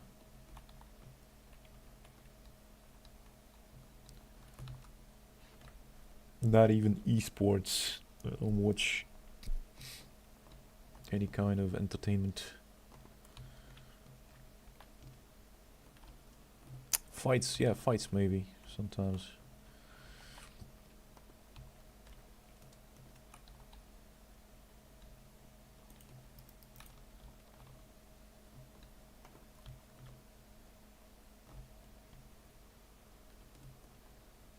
I'm gonna have to start drinking on stream.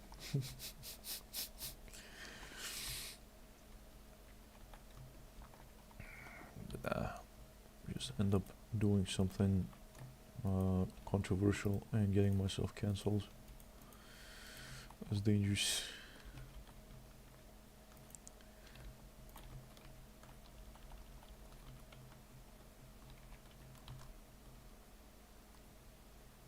Esport.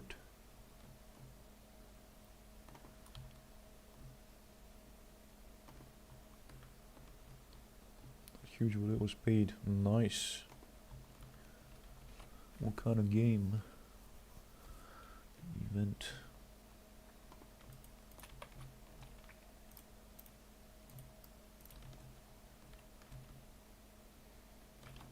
Don't tell me it was like Dota or League or something.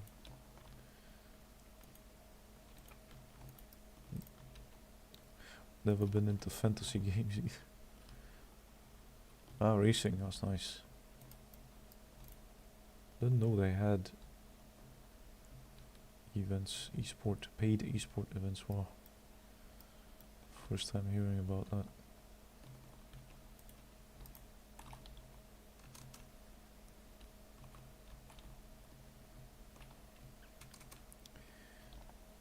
Oh, come on, again? Oh man, these guys are funny. I think they're drinking. My teammates have been drinking. That's why they're team killing so much.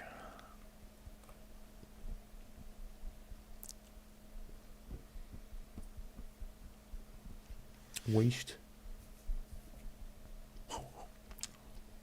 Are you guys drinking, man?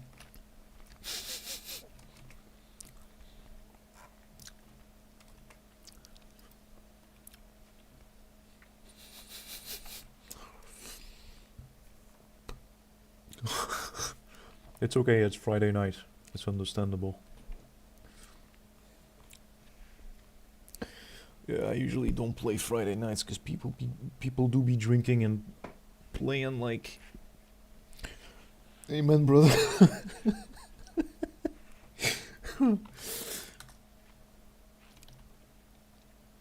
I wish I could join them, bro. Damn.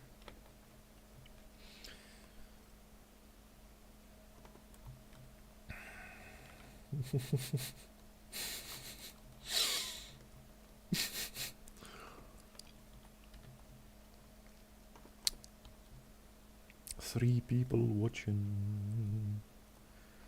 I actually play when I'm drunk, not a huge gamer. Damn. It sucks when you realize that you can only be fun when you're drinking.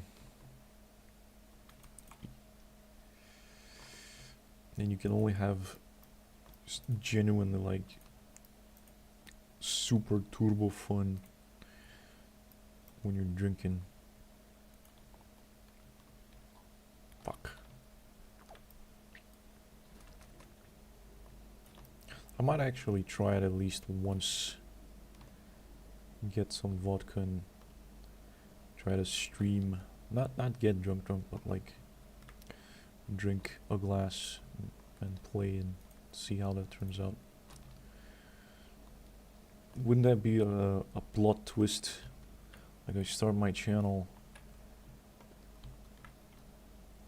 basically to record my sobriety journey, and then I do a 180. I pull a switcheroo on my viewers and I start drinking on stream. That would be so funny. I like anyone cares. But like responsible drinking, not stupid goofy shit.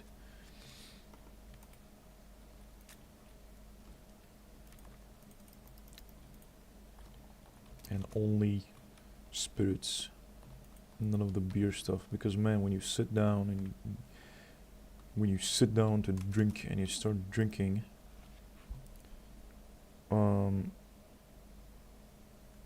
I don't know about other people, but especially with the beer stuff, because you put 1 liter, 2 liter, 4 liters of liquid into your body per sitting. So every half hour, every hour you have to get up and go to the bathroom.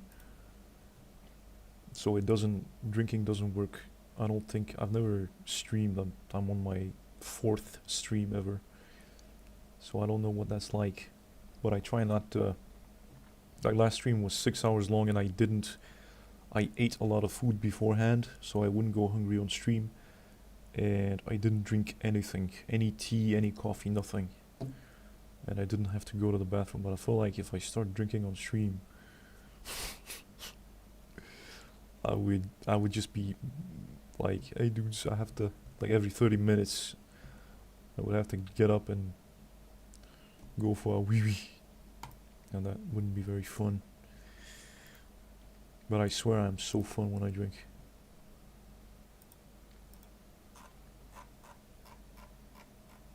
And I feel like, cause you know the whole I started my channel with saying it from the beginning that teetotaling is not possible nowadays.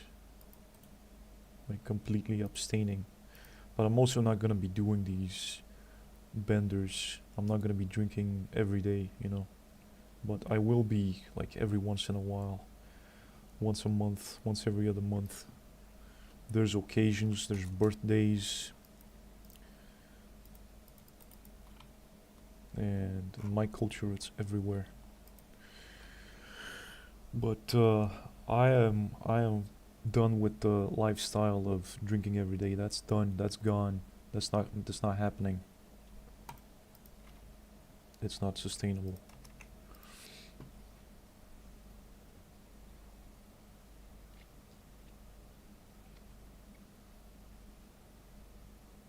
Yeah, same thing. It's because drinking makes everything so much more tolerable. Even the boring, repetitive stuff. Everything is fun. Oh yeah, drinking every day is by yourself in a dark room. That's messed up, brother. And I'm not gonna do it again because the recovery is so long. Just getting to a point where I can look in the mirror and not see a skinny, fat, ugly body.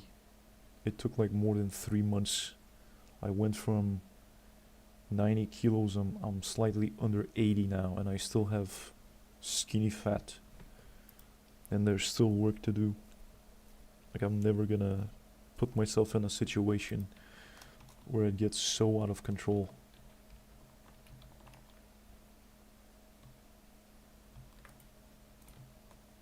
But I want to have fun, you know.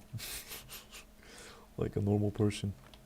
My grandpa drinks every day, but he only drinks like a couple glasses of wine.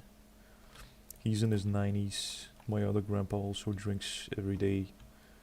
Also limits himself. Perfectly healthy in his 90s. So I know I have good genes. But you cannot be stupid with your drinking. You have to be responsible. And I know it sounds ridiculous, but there's a way to drink like an adult, and there's a way to drink like a stupid teenager. And I'm happy because, and I've explained it in previous videos, because throughout the years I have been slamming the brakes on the drinking. So I used to get drunk, and then I stopped getting drunk 5-6 years ago, and then I only started maintaining a buzz, and then I would drink less and less and less and less. So there's this progression in terms of being more responsible, but it's a slippery slope. It's once you start feeding yourself these lies, these delusions, that it's actually, you're not doing any damage. That's delusional thinking. You're always doing, even the one shot does damage. There's no safe, no healthy amount. over the long term it will still hurt you.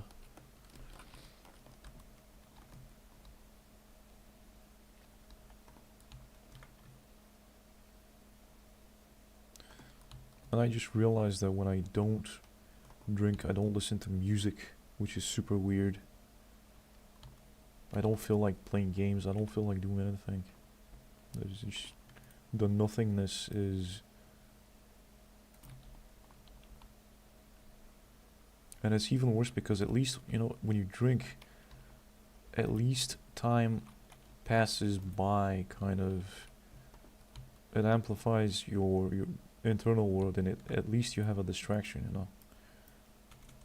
And when you no longer drink, now you're sober, and you have all this free time and all this sobriety and all this extra hours of feeling nothing. It's like, what's the point? Now I'm healthy. It's like giving yourself a life sentence of feeling nothing. Just being hollow. And it's not even, I'm not even like chasing joy like a child.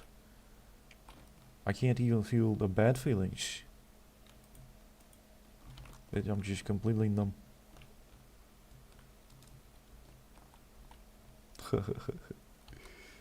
Getting to sleep, worst moment when I wake up. I get you.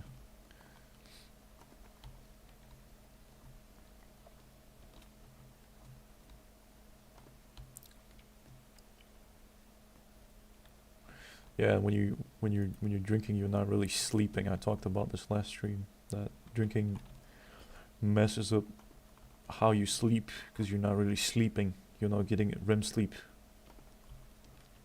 if you poison yourself, which sucks.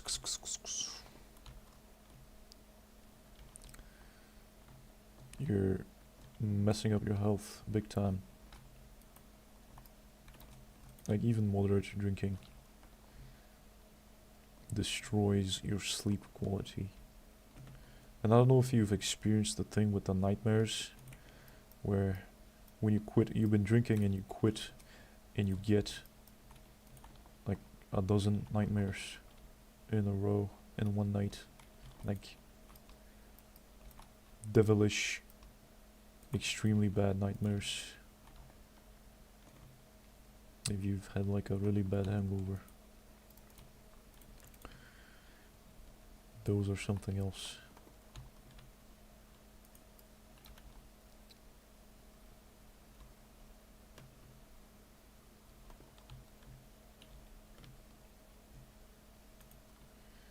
But yeah,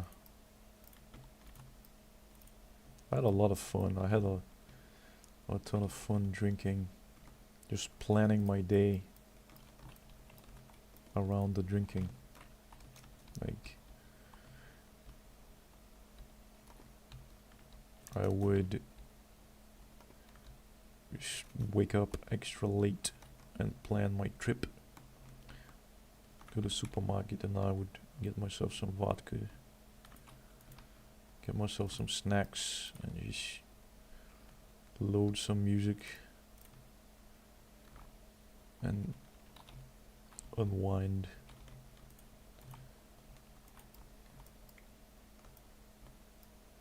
There's something peaceful about getting lost when you drink, getting lost in your thoughts and in the daydreams.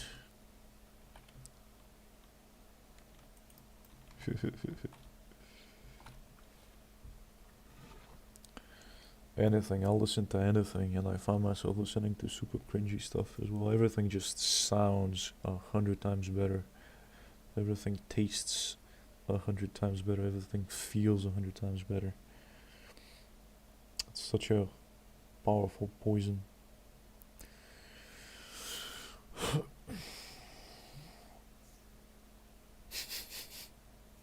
pop music, K-pop, some cringy stuff from the early 2000s, shit like that.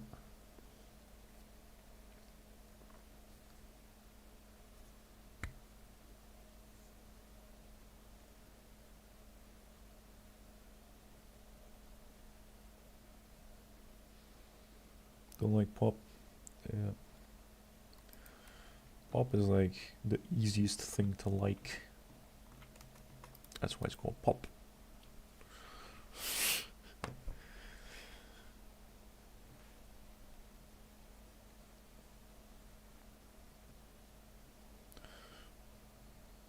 Radio music. What? That thing still exists. Pop music, if you, I never listened to the lyrics, but pop music lyrics are depressing. There was this meme where like a guy who's into pop music asks a guy into metal music, how can you listen to this depressing stuff? And the lyrics of the metal stuff is like, love yourself, improve yourself, stop caring about what others think. But the melody is like depressing, and the pop music is like, it has this super upbeat sound to it, but it talks about self-deletion. That's why I think a melody makes or breaks a song. You can have the cringiest lyrics. If the melody is good, you can at least always listen to the instrumentals.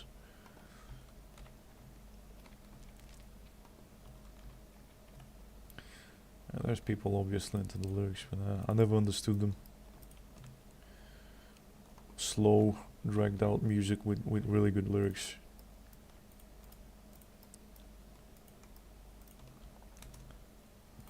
I don't understand the people who listen to a song for the lyrics. It's because they can feel things and experience and anchor those things to like their own lives. Sorry. I don't understand feelings.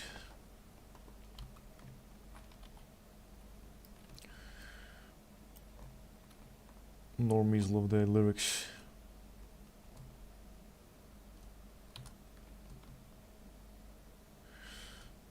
But yeah.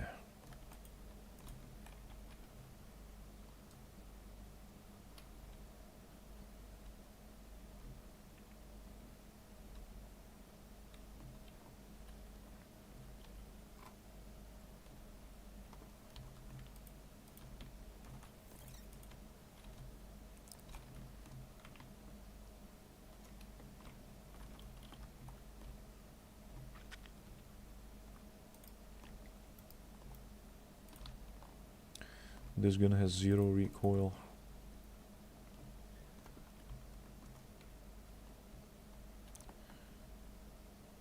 Whoa.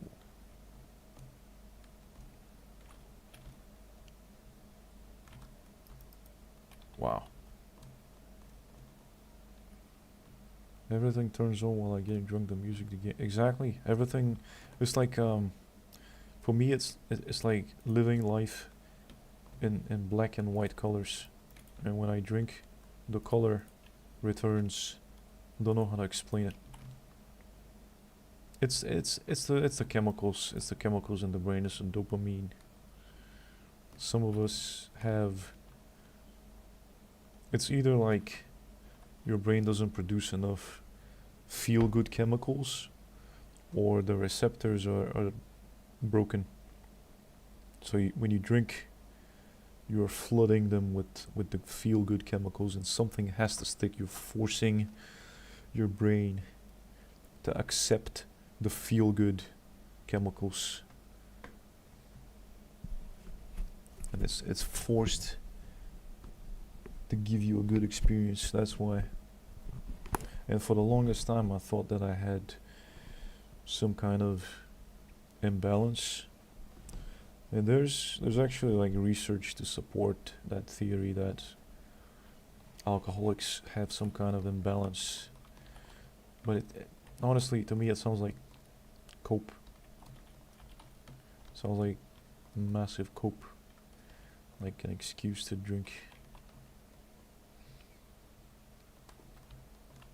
Because maybe it's not, the alcohol is not the only thing that can unblock your brain, but we don't know about any other substance that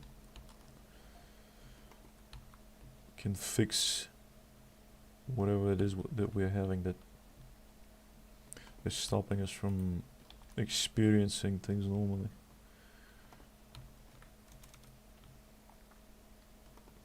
And the whole thing about whenever I would talk to normal people and tell them about this, and they'll be like, oh, it's just because you have too much free time and obviously you have to fill it somehow, so you're filling it with drinking. And it's not true, because when I used to work, I would drink on top of the working. That didn't stop me. Matter of fact, I was drinking even more. So that whole reasoning is just stupid.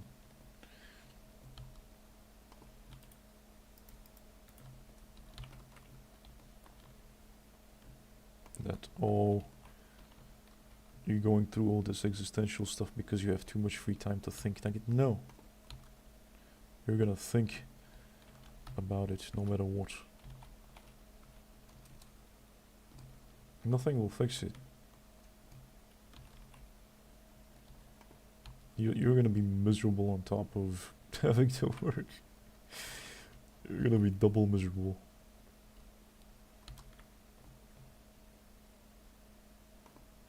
That's such a stupid band-aid. Oh, bro, you're gonna be so busy that you're gonna forget about your misery. Like, no, that's not how it works.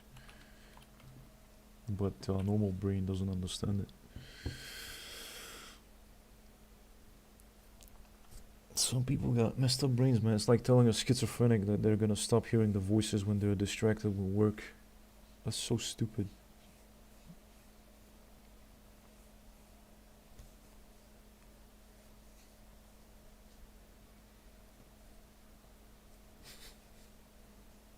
And it's even worse when you have fun and you remember.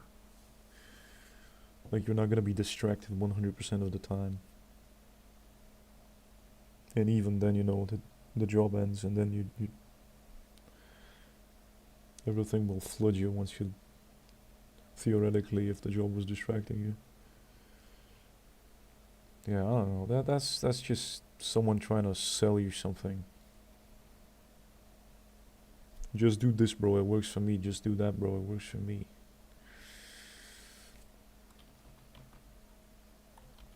Just take a shower, bro.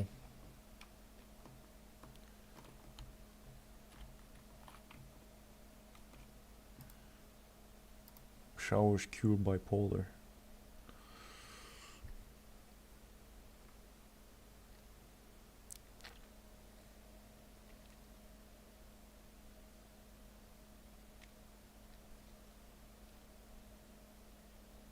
I wouldn't take advice from someone whose brain isn't messed up in the same way.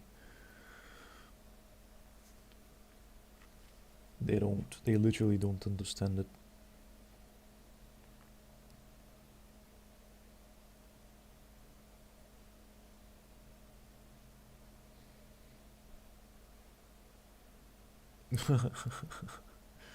Yeah, just don't. I've stopped talking about this to anyone. I don't, like, no one knows that I have a channel that I stream. The less you talk about yourself, the better. If you have these messed up experiences, especially, like, don't be telling other people that you got the drinking thing. That's not gonna do you any favors. For me, I was lucky people didn't believe me. No one believes me when I tell them that I have a drinking thing. Because I don't look like, I'm not rolling around in the streets like a hobo, so that I'm not on life support, so they don't believe that I have a problem.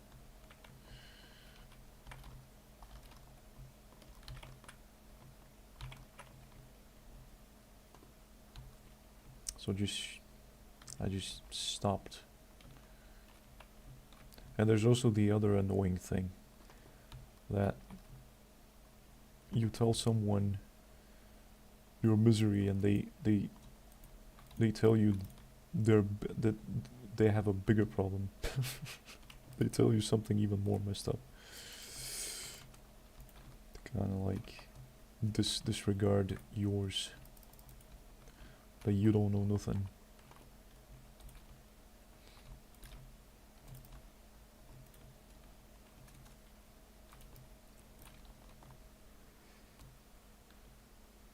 Back in time I used to drink always in public. That's always fun.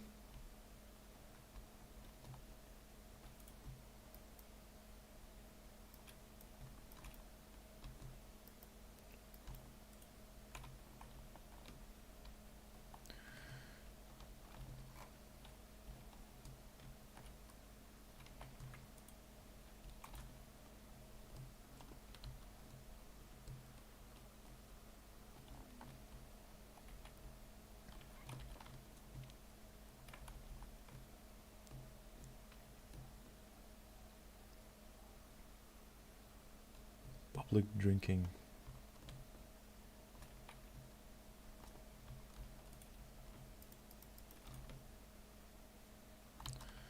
I only drink by myself.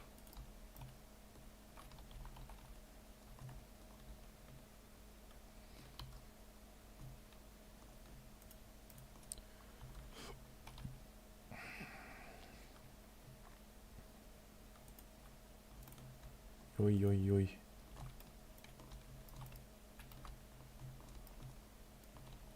Grenade going in, no. Nice.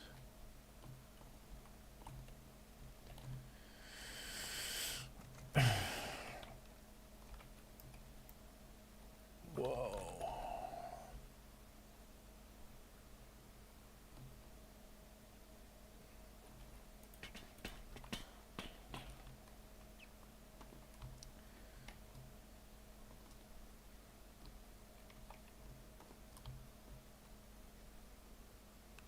Alright, looks like I'm by myself now.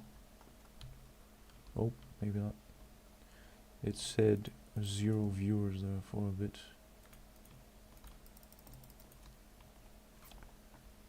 I keep forgetting that people have connection problems.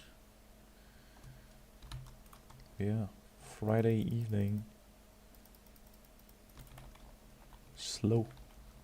Point taken. I was gonna originally stream on Saturday and Sunday, but I decided to stream today because I really wanted to stream. I really enjoyed the last stream, and it's like not like I got anything better to do.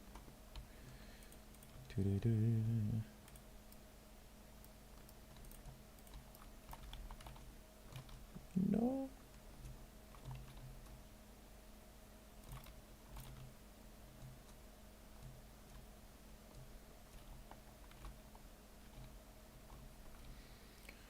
Always in public.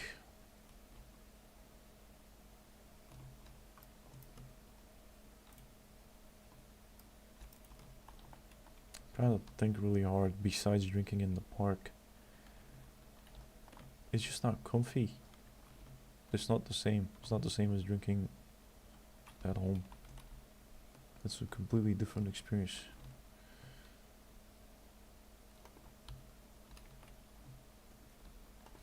How often do you go outside?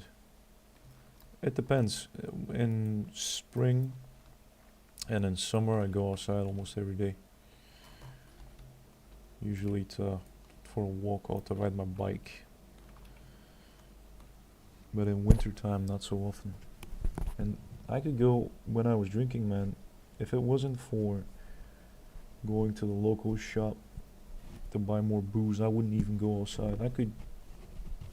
I've gone weeks without leaving the house, and it doesn't bother me, it doesn't affect me one bit. I don't remember the last time I went. Must have been like a couple days ago. There was some stuff to do in the yard.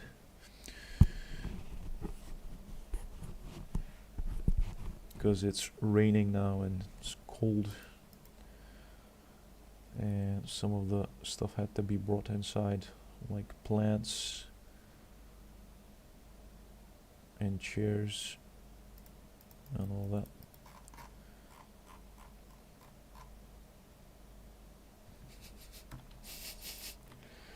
It's okay, brother, it happens. He stepped off the point for 1 second and we lost the match. Just like in real life, if you step off the zone, if you step 1 millimeter off the zone, you lose.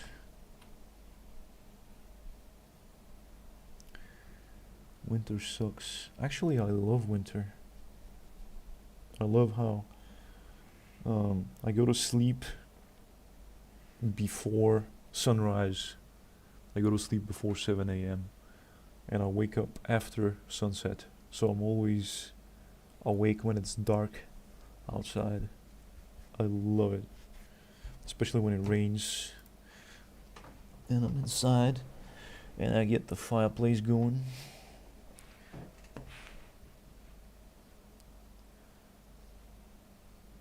Sweet experience.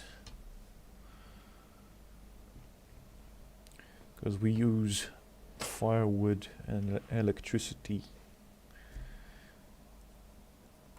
Firewood is something else, man. Super effective.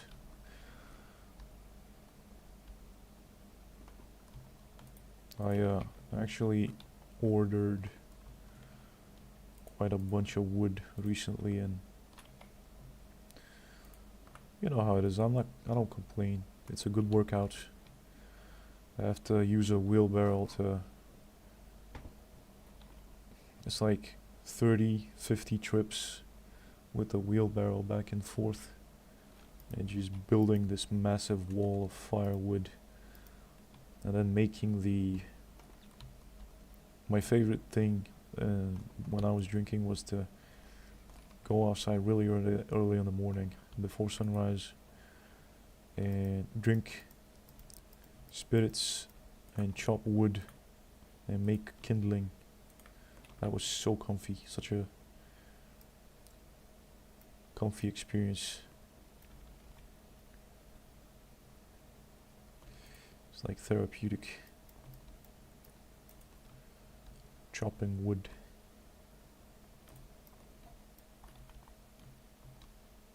There's something very primal, very human about starting a fire.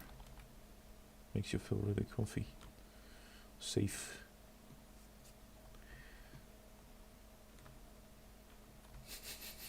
Team killed again. I mean, if you're in East Europe, I don't know where you live. Drinking firewood.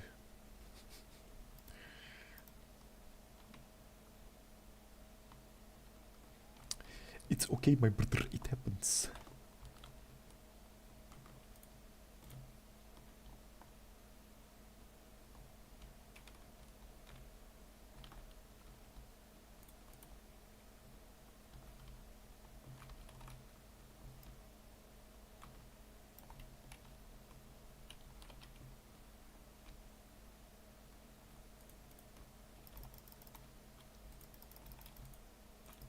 Wow. Got wrecked.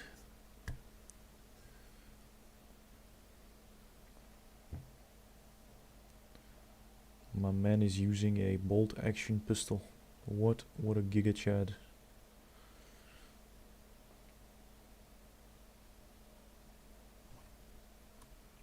That's a real pro right there. Level 4. Of course, it's either the pros or the total noobs who use that.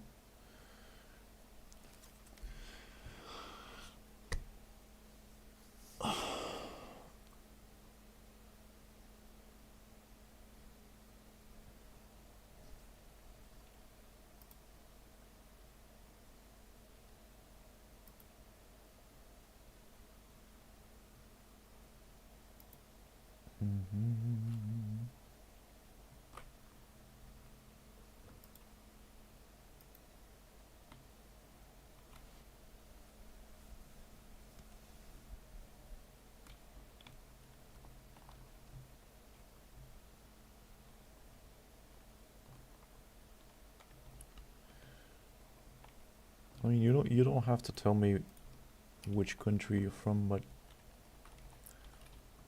I'm suspecting East Europe.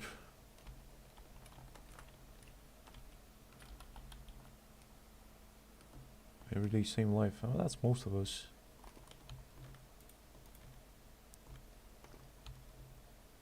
I think you would get a different thing happening to you every day would drive you crazy. I feel like I like routine. You just have to find the right routine. How do you know I'm East Europe? I mean, with the drinking, the firewood. I don't know, man. And also YouTube tends to... I have a lot of viewers from Russia. I think it's just a regional thing. The algorithm pushes a lot of East Europeans my way. That's just how it is. And I mean, obviously, if you looked, Hungary is in the top 10 worldwide in terms of like how much alcohol the average person drinks. I think you guys are in top 10. We're in top 10 too. East Europe has the most, consumes the most, the biggest amount of alcohol on the planet. Like, it's insane. I think Romania is number 1. And then the Czech Republic. And then a bunch of other East European countries. Like, it's nuts. So it's normal that I'm attracting people from East Europe. That's just how it is. We are the hardcore drinkers on the planet. Drinking is not cool anymore, especially not in the West. Young people don't drink. They vape, and they do the energy drinks. Well, that was cool. Yeah. You guys have some alien language. Hungarian and Finnish are like unique in that respect.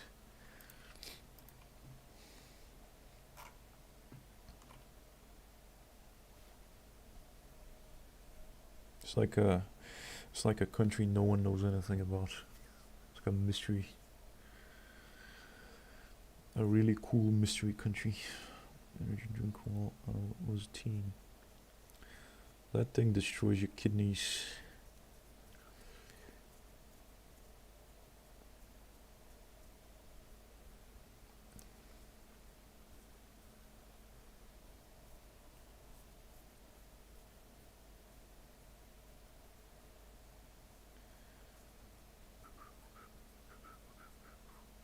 What? From the energy drinks? It's like nothing happened. What? Are you sure it was a heart attack? Or was it like 20 cans? You guys are insane, man.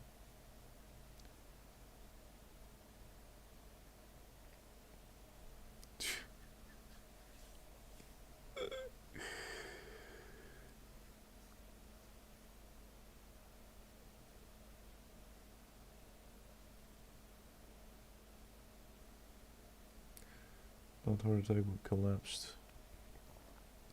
Yeah. Had problems with heart. Problems with the kidneys too.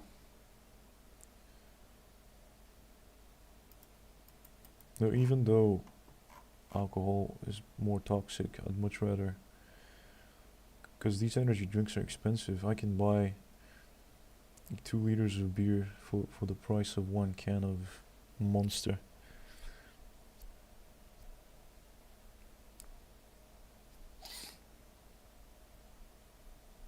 I get a lot more bang for my buck. Damn, these noobs suck. I have to try another server.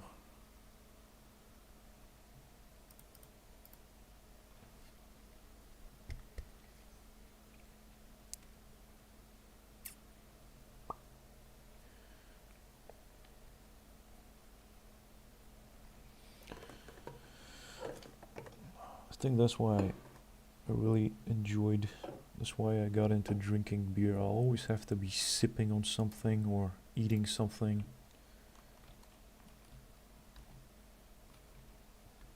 I'm missing something right now. I gotta be constantly consuming.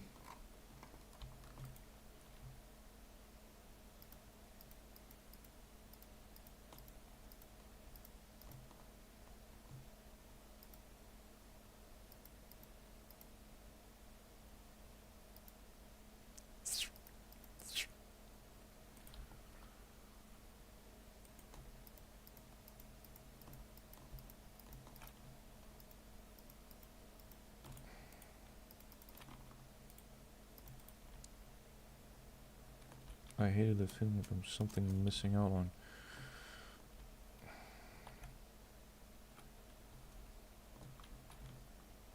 Yeah. It sucks. Honestly, if I have to be super honest about this, if alcohol didn't destroy your health, I would be drinking all the time. I would be drinking 24/7. If I could get the same effects with none of the negatives, it's over. Your boy would be in a permanent state of buzz. Did you ever have a job? Yes, I've had many jobs. Many jobs. Many good jobs, many bad jobs. But I haven't worked, like I said in my unemployed for 10 years videos. Oh no, this guy just... Which one of them was it? That don't matter. Any girlfriends? No, I never had a girlfriend. Matter of fact, I'm gonna be making a video on it next week. On the... Never been in a relationship, never had a girlfriend. Not a single one. And I could have had. Yo, what's up? Hey, you guys have started joining. Like, I don't know where my account has to be shadow banned. Nope. I see you. Ghanites. And Tromer. Someone posted a comment on my post when I made the post that I was gonna stream, and I cannot see the comment for whatever reason. Except I've had one girlfriend. I'm 31 this year. Nice. I was wondering who that person was who posted something under the announcement, and I kept refreshing and couldn't see it. I typed about drugs and it didn't go through. Ah, that might be I have a bot running. I'm new to the stream. This is my my 4th stream, and I followed a tutorial online that tells you to get this bot, this chat bot, and maybe the bot is filtering it. I don't know. I didn't have any notification. I didn't receive any notification about that. Someone posted something when I made a post that I was gonna be streaming tonight. Someone posted a comment and I cannot see it. Luckily I've never had addiction problems, but I'm just a retard socially and intellectually. Well, join the club. You're not stupid, you're probably just your temperament. probably even have the opposite problem. You could be too smart for your own good.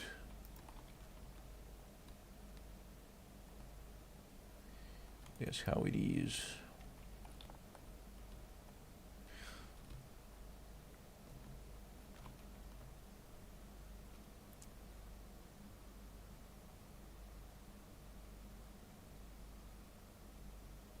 Uh-oh.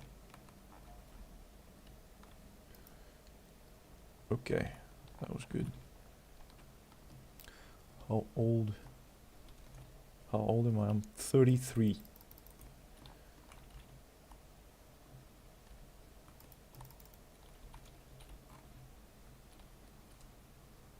Okay, did not see a lol, just jumped on when I got a notification went live. Also not missing much, GFs are pricey and bring lots of drama. Yeah, I know. How does it feel? How does what feel?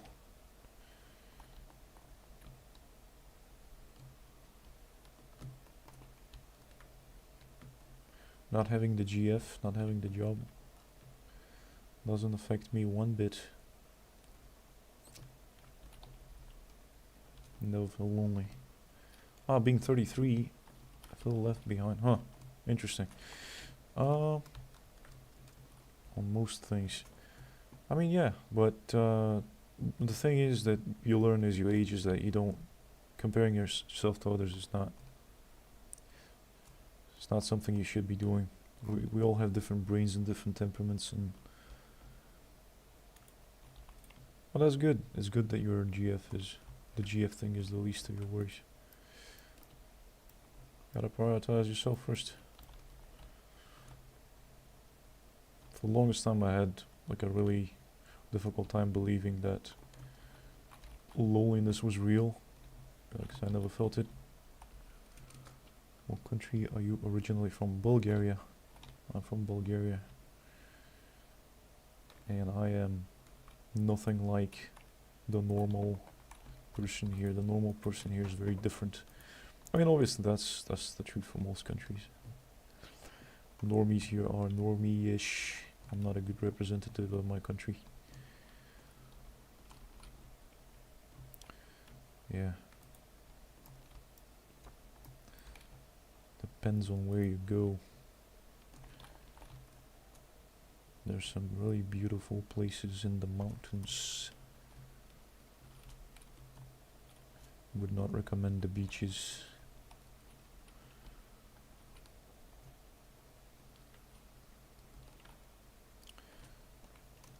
Every time I think about wanting a GF, I just think about how much time I would lose having to tend to someone other than myself right now. All the time I can work on my things. Yeah, that's true. It's a lot of homework. It's a lot of work. And for the most part it doesn't bother me because I never had what it takes to begin with. I have what it takes to get one, but I don't have what it takes to keep one. My parents bought me a Soviet helmet. What?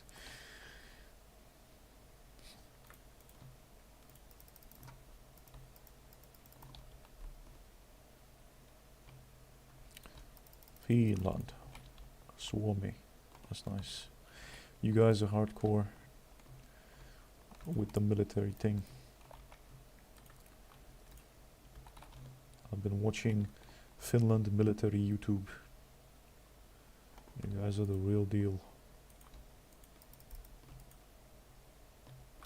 Super serious soldiers. It's like having a giant angry cat that follows you around and yells at you. Yeah, man, that's the thing. Like if you're not super attractive, if you're not like strong mentally, you're gonna be at a huge disadvantage. Just worried will be a front line in the Third World War. Yeah, most likely. Sadly, which is stupid because it doesn't have to be this way. But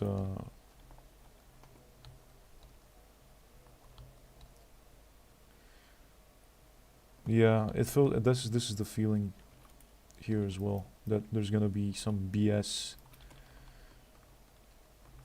and that we're all gonna be sent. Don't have as much immigrant problems. Oh yeah, I understand you on that, brother. Unlike Sweden, which they're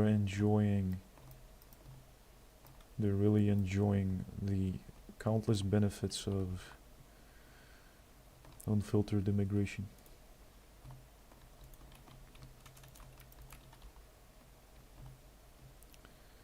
Not to make this stream too controversial, but I have experienced the benefits of immigration firsthand.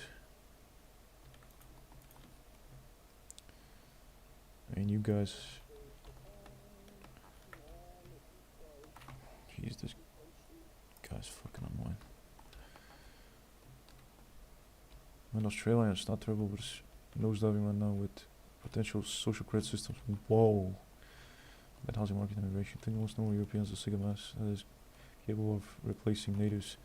I mean, yeah, especially for the comfy shit jobs. Here we conspiracy Fridays. What do you suppose is the yeah, conspiracy? We're doing conspiracy Fridays. Klaus Schwab would be very proud of us. It's racist to acknowledge immigration problems, apparently. Oh yeah, I've been there. I've opened my mouth and talked about it to people I shouldn't have in the past. When I was living in a foreign country. Sorry.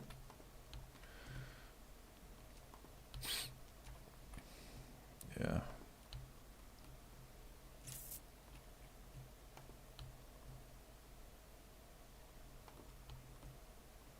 Future's looking pretty bleak for us in the eastern half of Europe.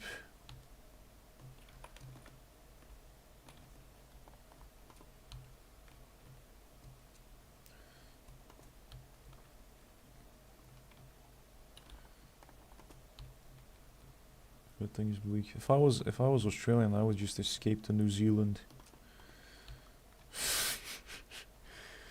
Just run to New Zealand. I don't know if it's...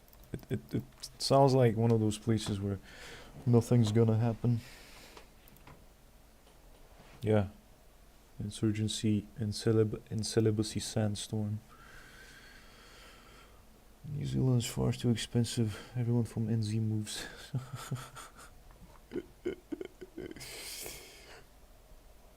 Yeah, but I mean, if it's a life or death situation...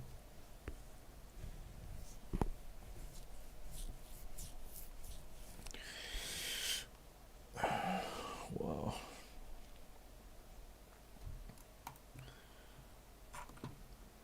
Facts.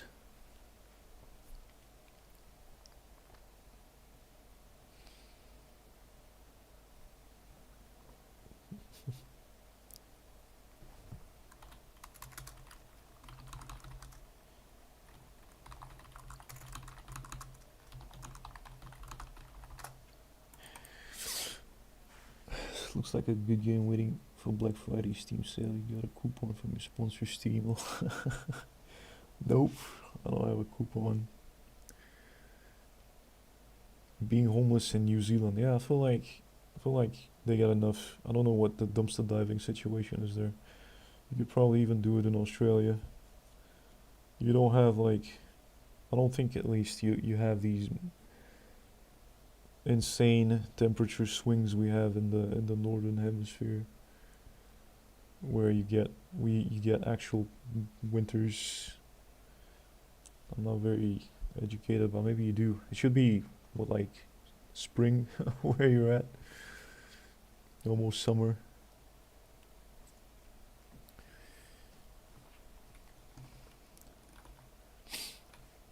Sounds like decent enough climate to be homeless without worrying about the elements too much. You have to be... I'll be mostly concerned about massive spiders or reptiles eating me than because it's still like a prosperous first world country compared to my country. Why do most Slavs have dark round eyes? Suffering.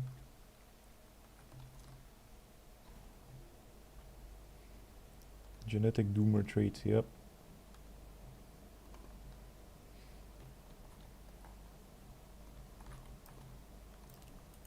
And also because my sleeping regime is I wake up in the afternoon and I go to sleep at 7-8 a.m. so that doesn't help.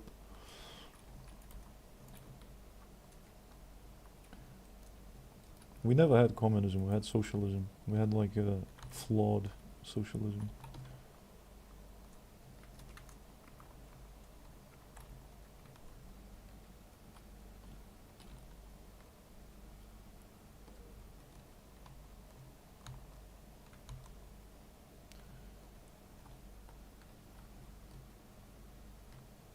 Yeah, no, that's fine. A lot of people don't know. Drives trucks on the side throughout the US. Hey, why not late at night? Oh yeah, I did a bit of trucking. I wasn't expecting anyone to show up actually. I don't know where you guys. I usually, because I know that most of my subs are from North America, so I stream now because, you know, I'm targeting. I try to catch people who stay up late at night in Europe, and also the wage slaves from North America.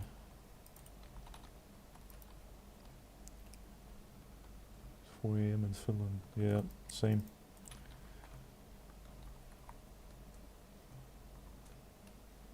I'm not paying attention to this game, it's something else.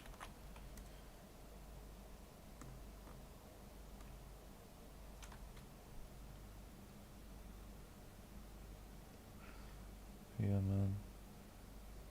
Midnight till 7 a.m. is my peak performance hours.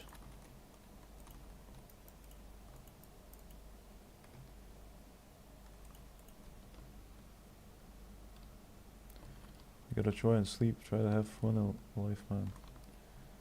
See you later, brother. Hope you have a peaceful sleep and have a very good dream. And have a healthy, long, nourishing, Finnish sleep. And I'll see you in the next stream or something. Night, night, brother.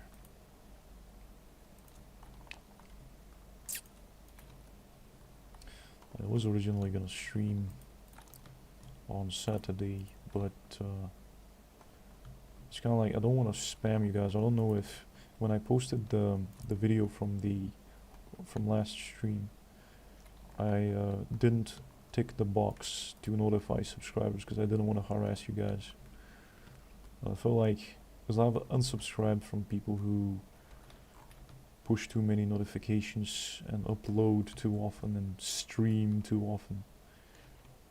So I don't know what your experience is like on the viewers end. Hopefully it's not too bad, too annoying.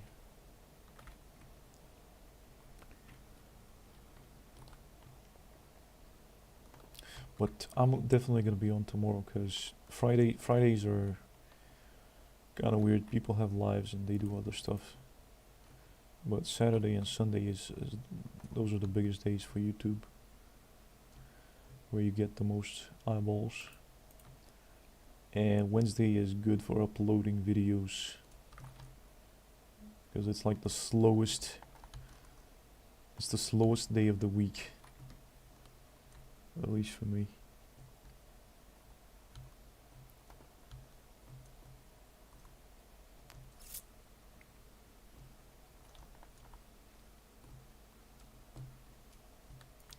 Yeah. It depends, like if you you have a large enough audience, they're gonna watch. There's always gonna be someone watching on Monday, Tuesday, doesn't matter. But you gotta have like 20k, 30k subs for that.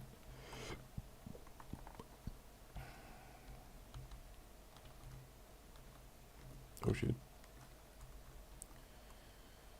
We're about to get gassed.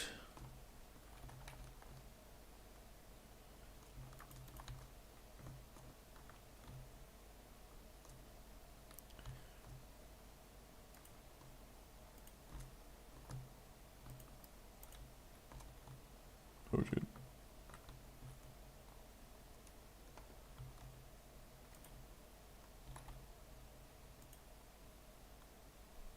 Mm-hmm.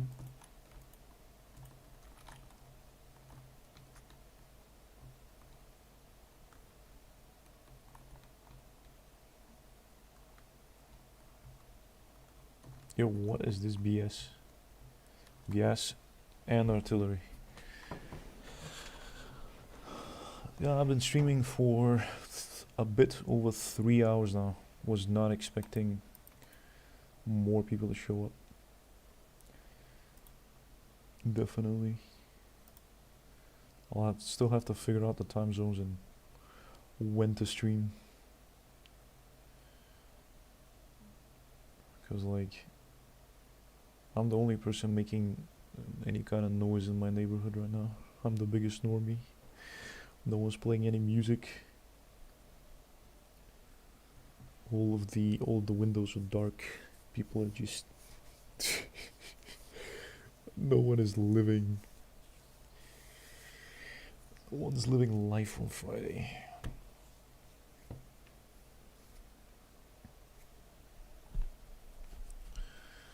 Check the GPU temps. 50, 49. Pretty good. Pretty good. Got better temps than yesterday because I disabled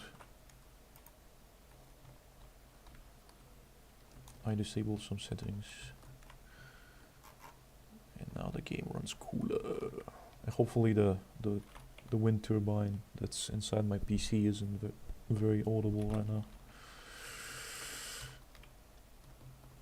They're all sleeping where the ostrich pillows.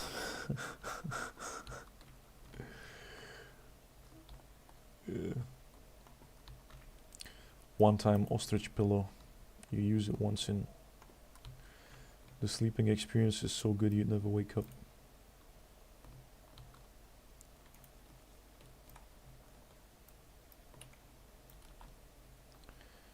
Genocide. See if I can explode it. Nope. Come on, bro.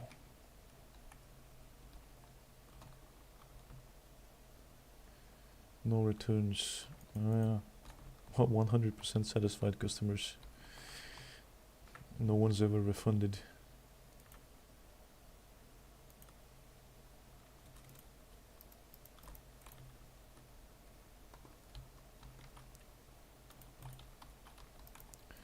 The guy didn't. Oh! Perfect timing.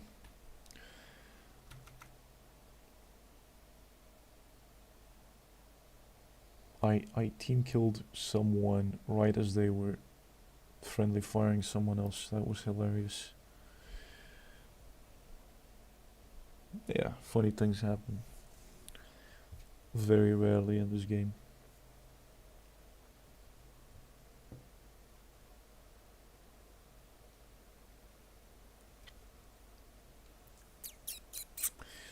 Good news.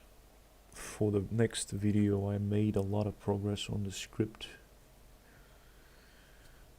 It's gonna be dropping next week. The most important BBO, the no GF, the no relationship.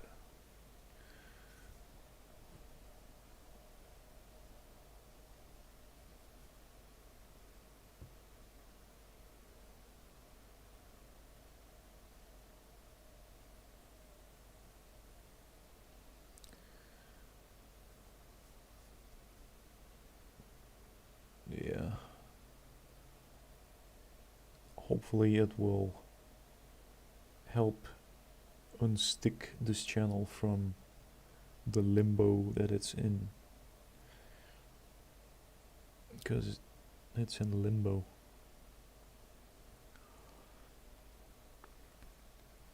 Like, YouTube's not showing it to anyone outside the subscriber base, it feels like.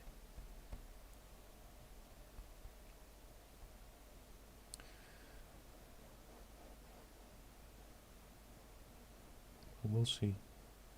There's this weird cyclicity about the way the algorithm promotes random stuff. Like, it'll promote 10-year-old videos every once in a while. Now they shadow ban you. No, that's not a shadow ban. It's more like something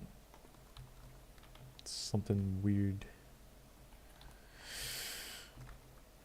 about the algorithm.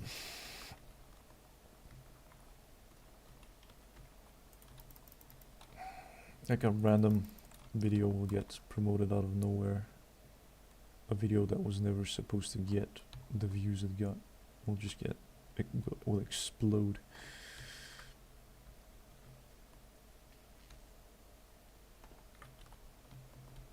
Yeah, it's not a conspiracy, it's just the coding. Something fucky is going on.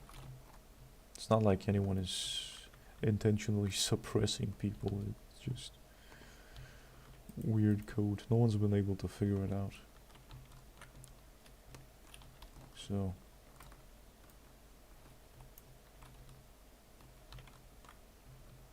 but I feel like for the most part what happens is the algorithm promotes your channel just enough for you to play around with like your audience, and then you're on your own. The algorithm is like, there's your tribe now, good luck.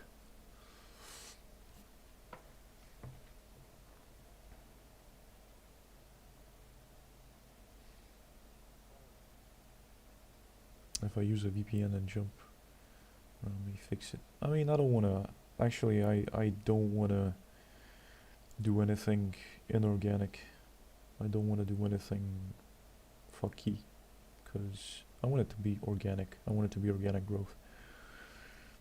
I don't want to be using hacks.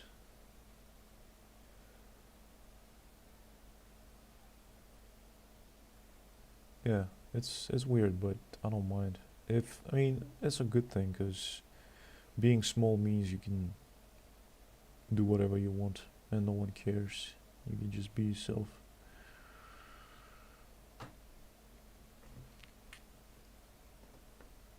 But yeah, I was talking about, I don't know if that viewer is still in the chat.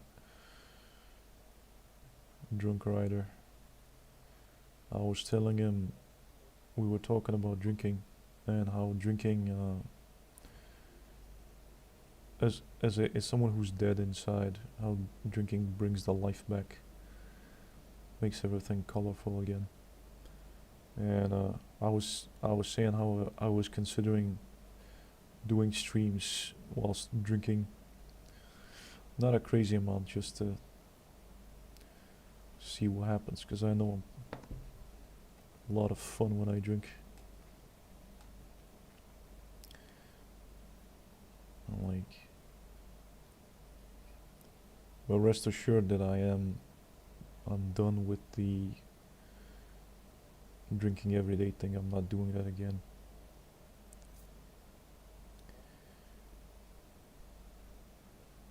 But a drinking stream would be kind of fun every once in a while, especially now in winter. Chill with some vodka. Just do a 180 on my viewers.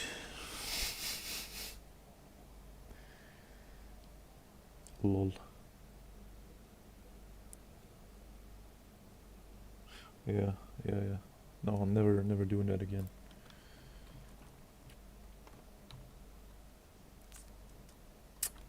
I'm never drinking every day again. Fuck that shit.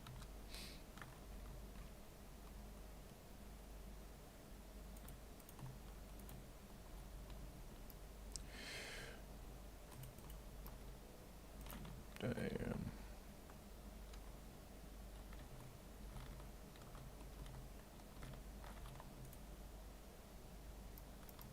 Oh, someone used all the ammo in the gun. Nice. Click, click.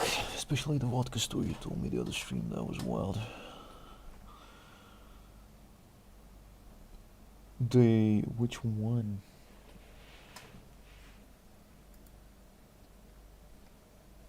The ER story?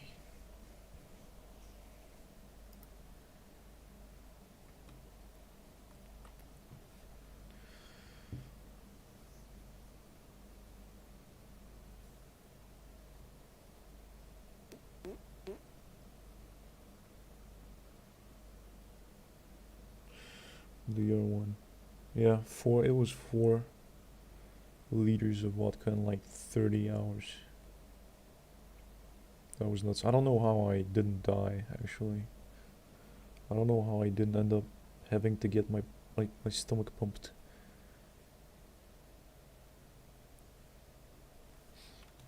And keep in mind, that was I decided to drink it on a whim. I wasn't training my body for spirits for like years. I was mostly a beer drinker, and then I decided to drink this vodka out of nowhere. Just like, hey, I felt like drinking vodka. Then I drank the first bottle, and I was like, oh shit, I'm gonna get another one. And I remember, I think I remember buying the second one, but I don't remember buying the third and the fourth ones. So I imagine,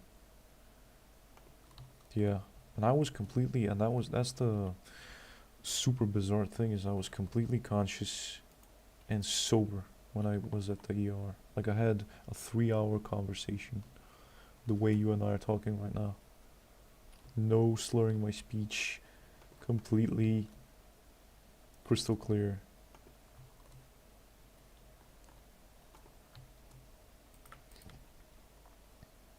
Like that was insane.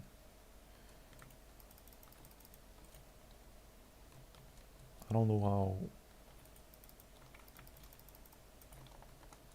I think it's just because the product was so clean. If that was tainted spirits, I would have been gone. And you eat anything while drinking those liters? I don't remember, actually. I think I was drinking ketchup. I don't know what it is with me, and when I drink spirits, I like ketchup, because it's like, especially the sour type, takes the taste out of your mouth. I think I might have been eating pickles or something, but I don't actually remember. I must have been, at least initially.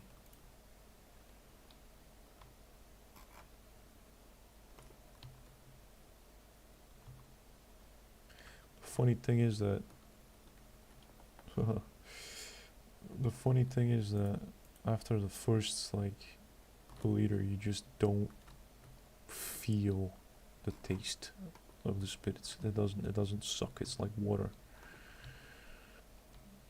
It's so weird. That's how people get in trouble. Like your tongue and your food pipe is burned. It's so burned that it doesn't feel anything. It doesn't feel pain. It doesn't feel the taste. It's wild.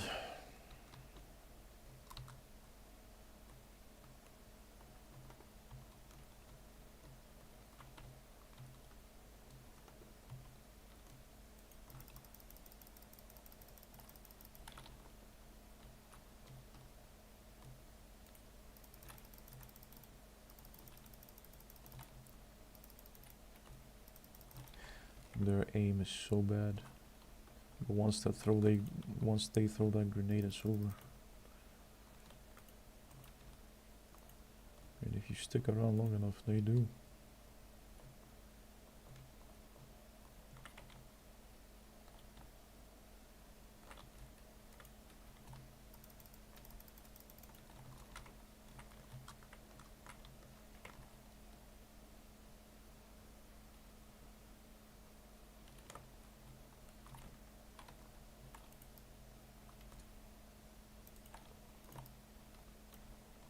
Wow, we got crossfire bad.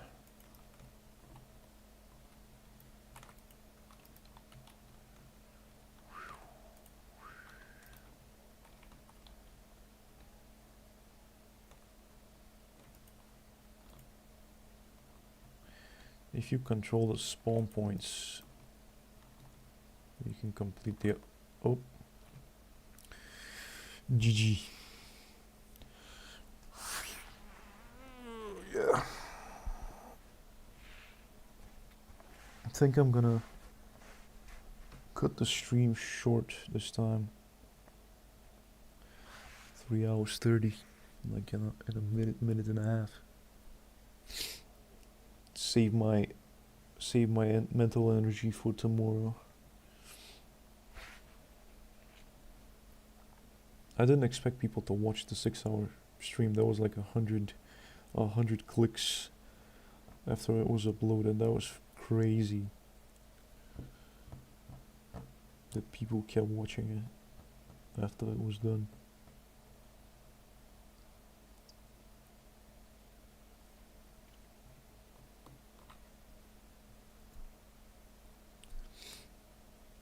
So the video, the stream itself got 20 hours, and then I got something like 10 more hours from people watching it after. And we are past 2,900 total hours, which is super good.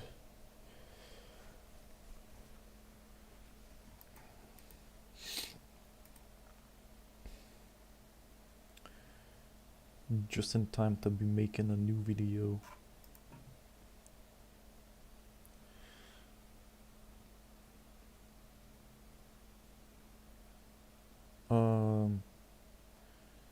So it's less than 100.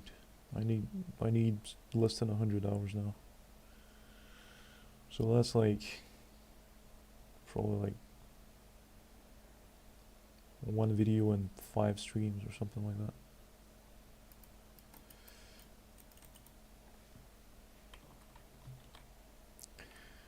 Yeah, not a lot. I mean, I'll be doing this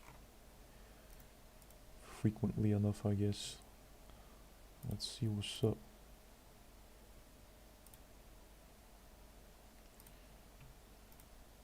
Da-da-da. 8 hours after it was uploaded, and like 26.9 during, which is insane. So that video alone, 27 and 8, 35 hours on that stream, which is insane.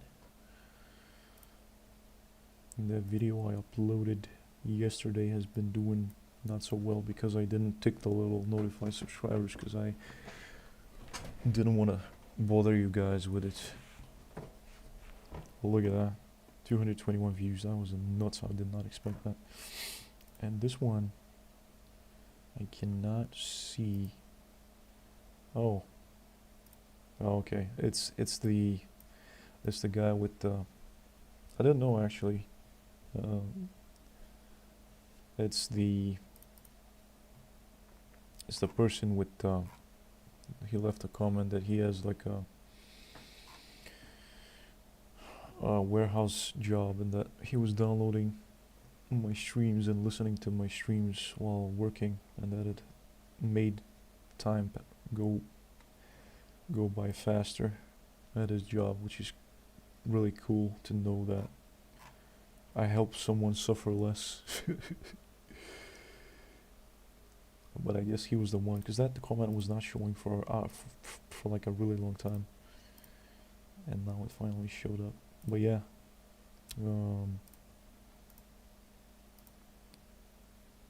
after that stream has been on the decline. I guess it still hasn't. Yeah, now it's updated. Oh, that's really good. And it pumps whenever I do a stream. It pumps the views of my other popular videos. Yeah. I've been doing that too. Like when I go on walks, I'll always be listening to someone.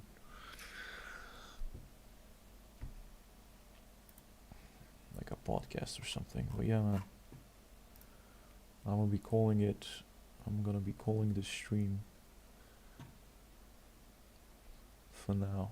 And I'll be on tomorrow. Same as before. Midnight Central European time. 6 p.m. Eastern Coast. Tomorrow night. Alright, brother. See you then.